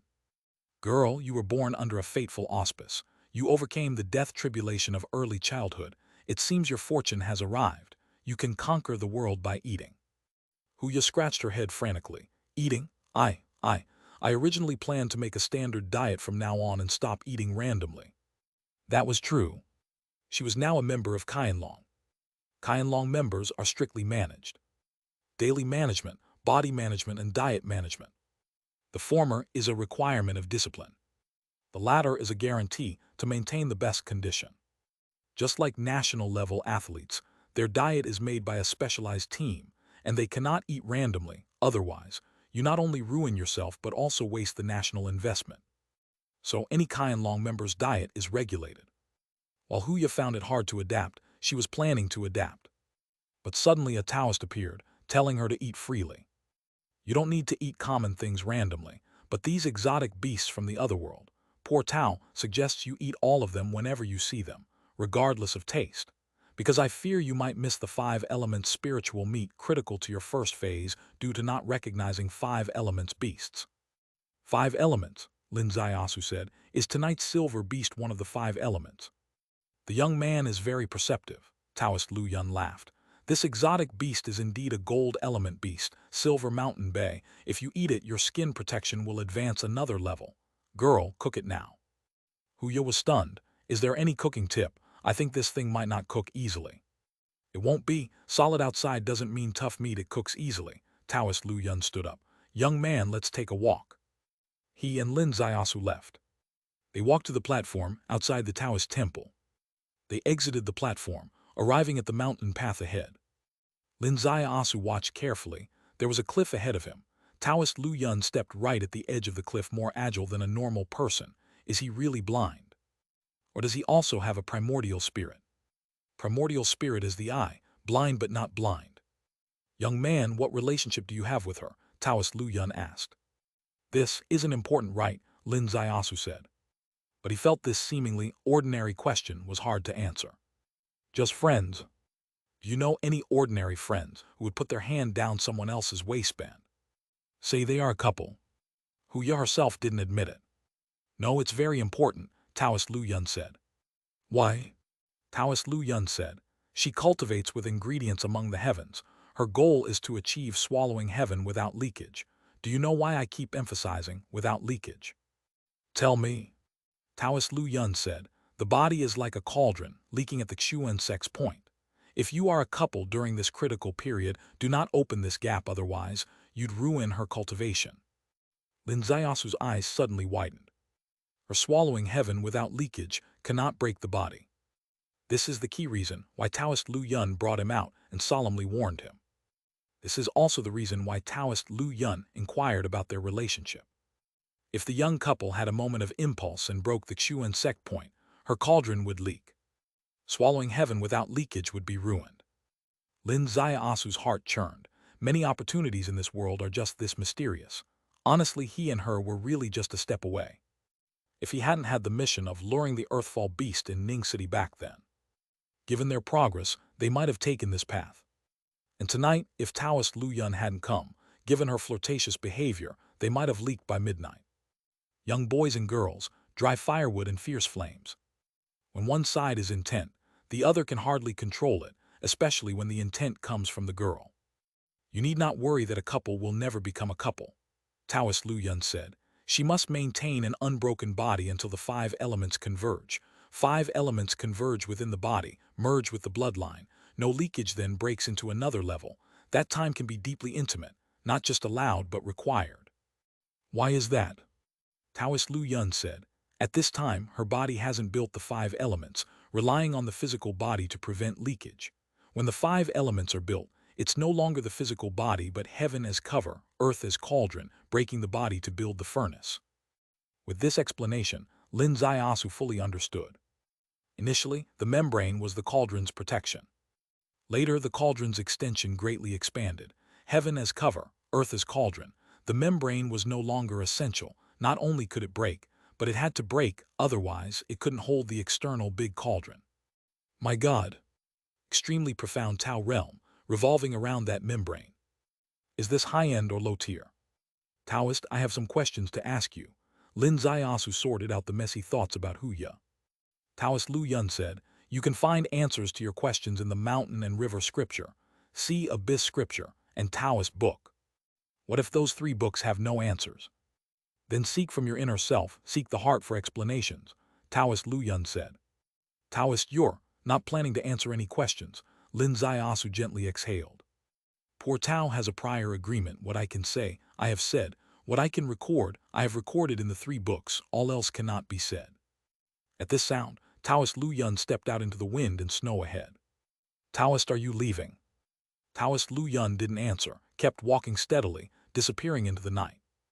Lin Ziasu gently exhaled, slowly turned around. Suddenly, his gaze fell on a footprint ahead. This footprint was in the snow. It looked ordinary, but Lin Ziasu scrutinized it closely. One footprint, two footprints, three footprints. He followed the footprints all the way to the edge of the cliff. Where the footprints disappeared, no other traces. The wind and snow intensified. The gusts blew his hair. Lin Ziasu frowned slightly, muttering, 33 footprints, each step 3 feet 3 inches apart, each footstep presses into snow 3 inches 3 parts deep, no deviation. What does this mean? Chapter 262. Chapter 262, Swallowing Heaven Without Leakage. This is the mystery of the footprints. They don't look particularly unusual. Lin Ziasu could have accepted that he left no trace in the snow. But he did leave marks, and they weren't shallow. Just like a normal person. However, the unusual part was that every step he took was exceptionally precise. The gaps were completely consistent. The distance between his steps was uniform, perhaps achievable by someone who had undergone extremely rigorous training. But no one could achieve such a level of precision. Even more inconceivably, the depth of the snow under his feet was completely consistent. This was on a mountain. The snow on the mountain varied in thickness, with grass, leaves, mud, and stones underneath, making it impossible for anyone to step on snow with consistent depth, but Lu Yun could. This old man had intricate ties with Liu Lin Temple. This old man harbored too many secrets. Meeting him tonight, Lin Ziasu hoped to get answers to many questions from him. But he failed, because he had a prior arrangement with someone not to answer any questions. Who was this someone? As Lu Yun spoke, he gazed beyond the sky. Lin Ziasu also looked up, gazing at the sky. The snowfall above was heavy. Beyond the snow, the vastness was endless. He returned to the Taoist temple, and Huya glanced behind him. "Where's the Taoist priest?" "Gone."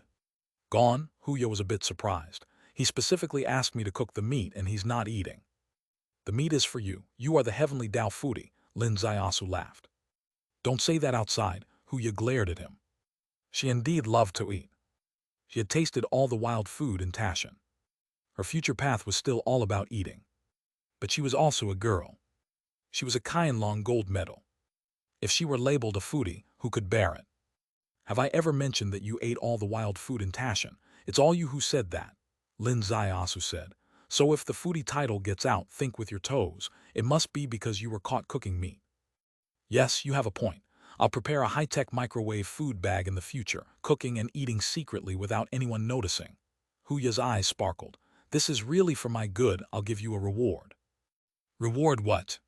"First, you eat a bowl of meat to replenish your strength, then go to bed." Huya shot him a glance. "How about this reward? Is it tempting, exciting, surprising?" The meat was cooked in just an hour. Once the lid was lifted, the aroma with otherworldly spiritual energy was vastly different from this world's. Lin Ziasu ate a bowl. The fresh taste almost made him swallow his tongue. He deeply agreed with Taoist Lu Yun's words. In this world of cultivators, food cultivators are truly the most blessed. Others train in the bitter cold of winter and the scorching heat of summer. Their cultivation process is always grueling. Only food cultivators, eating delicious food, see their cultivation level rise steadily. Huya is truly blessed. It's already shown in many aspects. She likes to fight, and Qianlong aligns with her likes. She likes to eat, and amazingly her cultivation is all about eating. This girl, is she the illegitimate daughter of the heavenly Tao? So favored. Huya ate the savory meat, but her mind wandered, getting lost in thought. She pondered Taoist Lu Yun's words. Taoist Lu Yun said, "Something with impenetrable skin, the meat inside is not, and it cooks easily." Sure enough, the meat of the Silver Mountain Bay was easier to cook than chicken meat. This reflects a principle. The hard and soft are also divided into outer and inner layers. What about herself? Her skin indeed was impenetrable, even mosquitoes couldn't bite through. But could Lin Zaiasu really not get in? Not necessarily. Maybe her layer of membrane, like this pot of meat, had a tough outer layer but was soft inside. If Lin Zaiasu knew what this girl was thinking while eating the meat, he probably wouldn't know what to say. After finishing the meat, Huya stood up. It's late, let's go inside and sleep. You go ahead, I'll sit here for a while. Huya was shocked, staring at him with wide eyes. This isn't like you. For your childhood dream, you ran all the way to Ning City, which is thousands of miles away. The distance from here to the bedroom is just 5 steps, and you're not rushing. Damn, you really aren't demure. Or are you still teasing? Lin Zaiasu gave her a sidelong glance. Just now, when I walked Taoist Lu Yun out, do you know what he said to me? What? He said. Lin Zaiasu didn't hide it, telling her exactly what Taoist Lu Yun had advised. Huya was stunned. Swallowing heaven without leakage. She had to be without leakage. Losing her virginity meant leakage. Could there really be such a bizarre thing? Heavenly Tao governs everything, even overseeing people's virginity. O heavens, O earth, do you know my lifelong struggle? I've always been suspended in midair, wanting to verify if I'm a normal woman. Tonight, I was about to do a substantial test. And you pull this on me. On the first day of the Lunar New Year, dousing me with cold water, is it really okay? Of course, these were just her internal rants. Huya, although wild, was still a woman, and her modesty reigned in her inner impulses. She turned her eyes slightly. I have some doubts that you're lying to me. Damn lie, deceiving money or seducing women, there has to be a purpose, right? Just tell me, what do I gain from deceiving you? Lin Zaiasu glared at her. You're worried that I might impulsively give myself away to someone else outside, so you use this as a shackle to keep me chaste for you. Lin Zaiasu slapped his forehead. Remaining chaste for you is one thing, but I can't remain chaste forever, right? Huya said. Hey, aren't you a detective? You travel the world to look for wood, earth, fire, and water element spirit beasts, gather them quickly, and your opportunity will come, right? Lin Zaiasu closed his eyes and fell asleep in a second. The next morning, when Huya woke up, Lin Zaiasu was already up. In the pot on the stove, meat was boiling. The aroma was also very unique.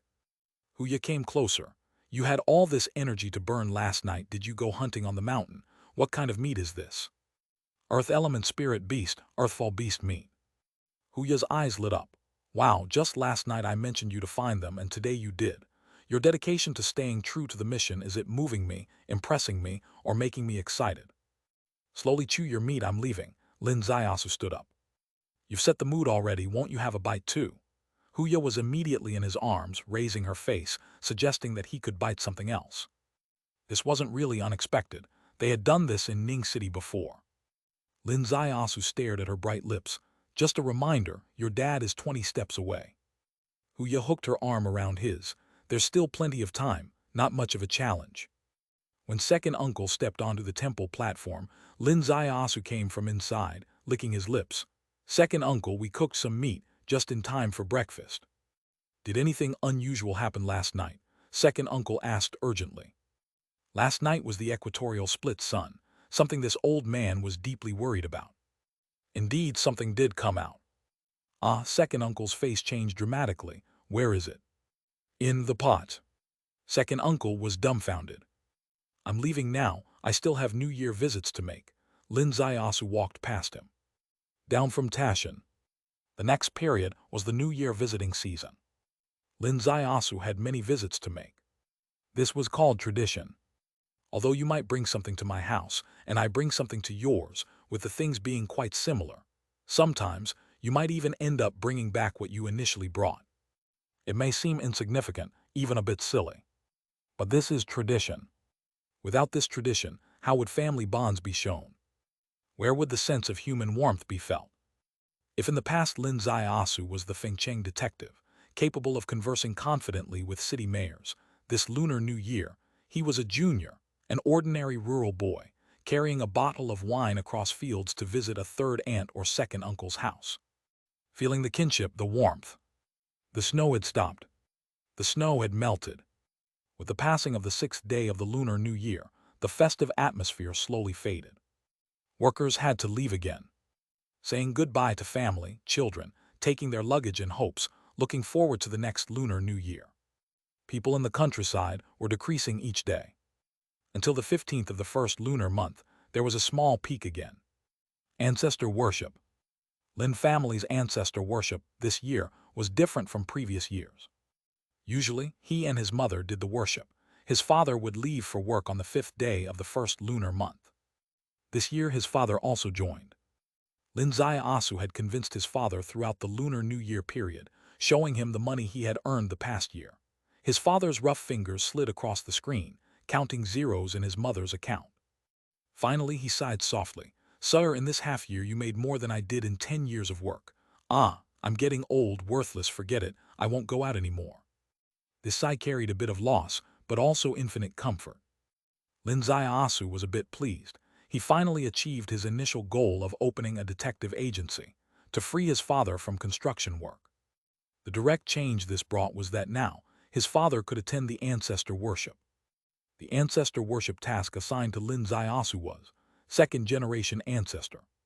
Second-generation ancestor was buried in Xiangxi. Lin Asu took incense paper and firecrackers to the second-generation ancestor's grave.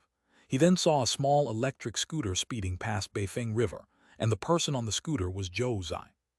Lin Asu didn't alert her, watching from a distance. In the wind, wisps of smoke rose. In the wind came the sound of firecrackers. In the wind, the faint scent of firecrackers wafted.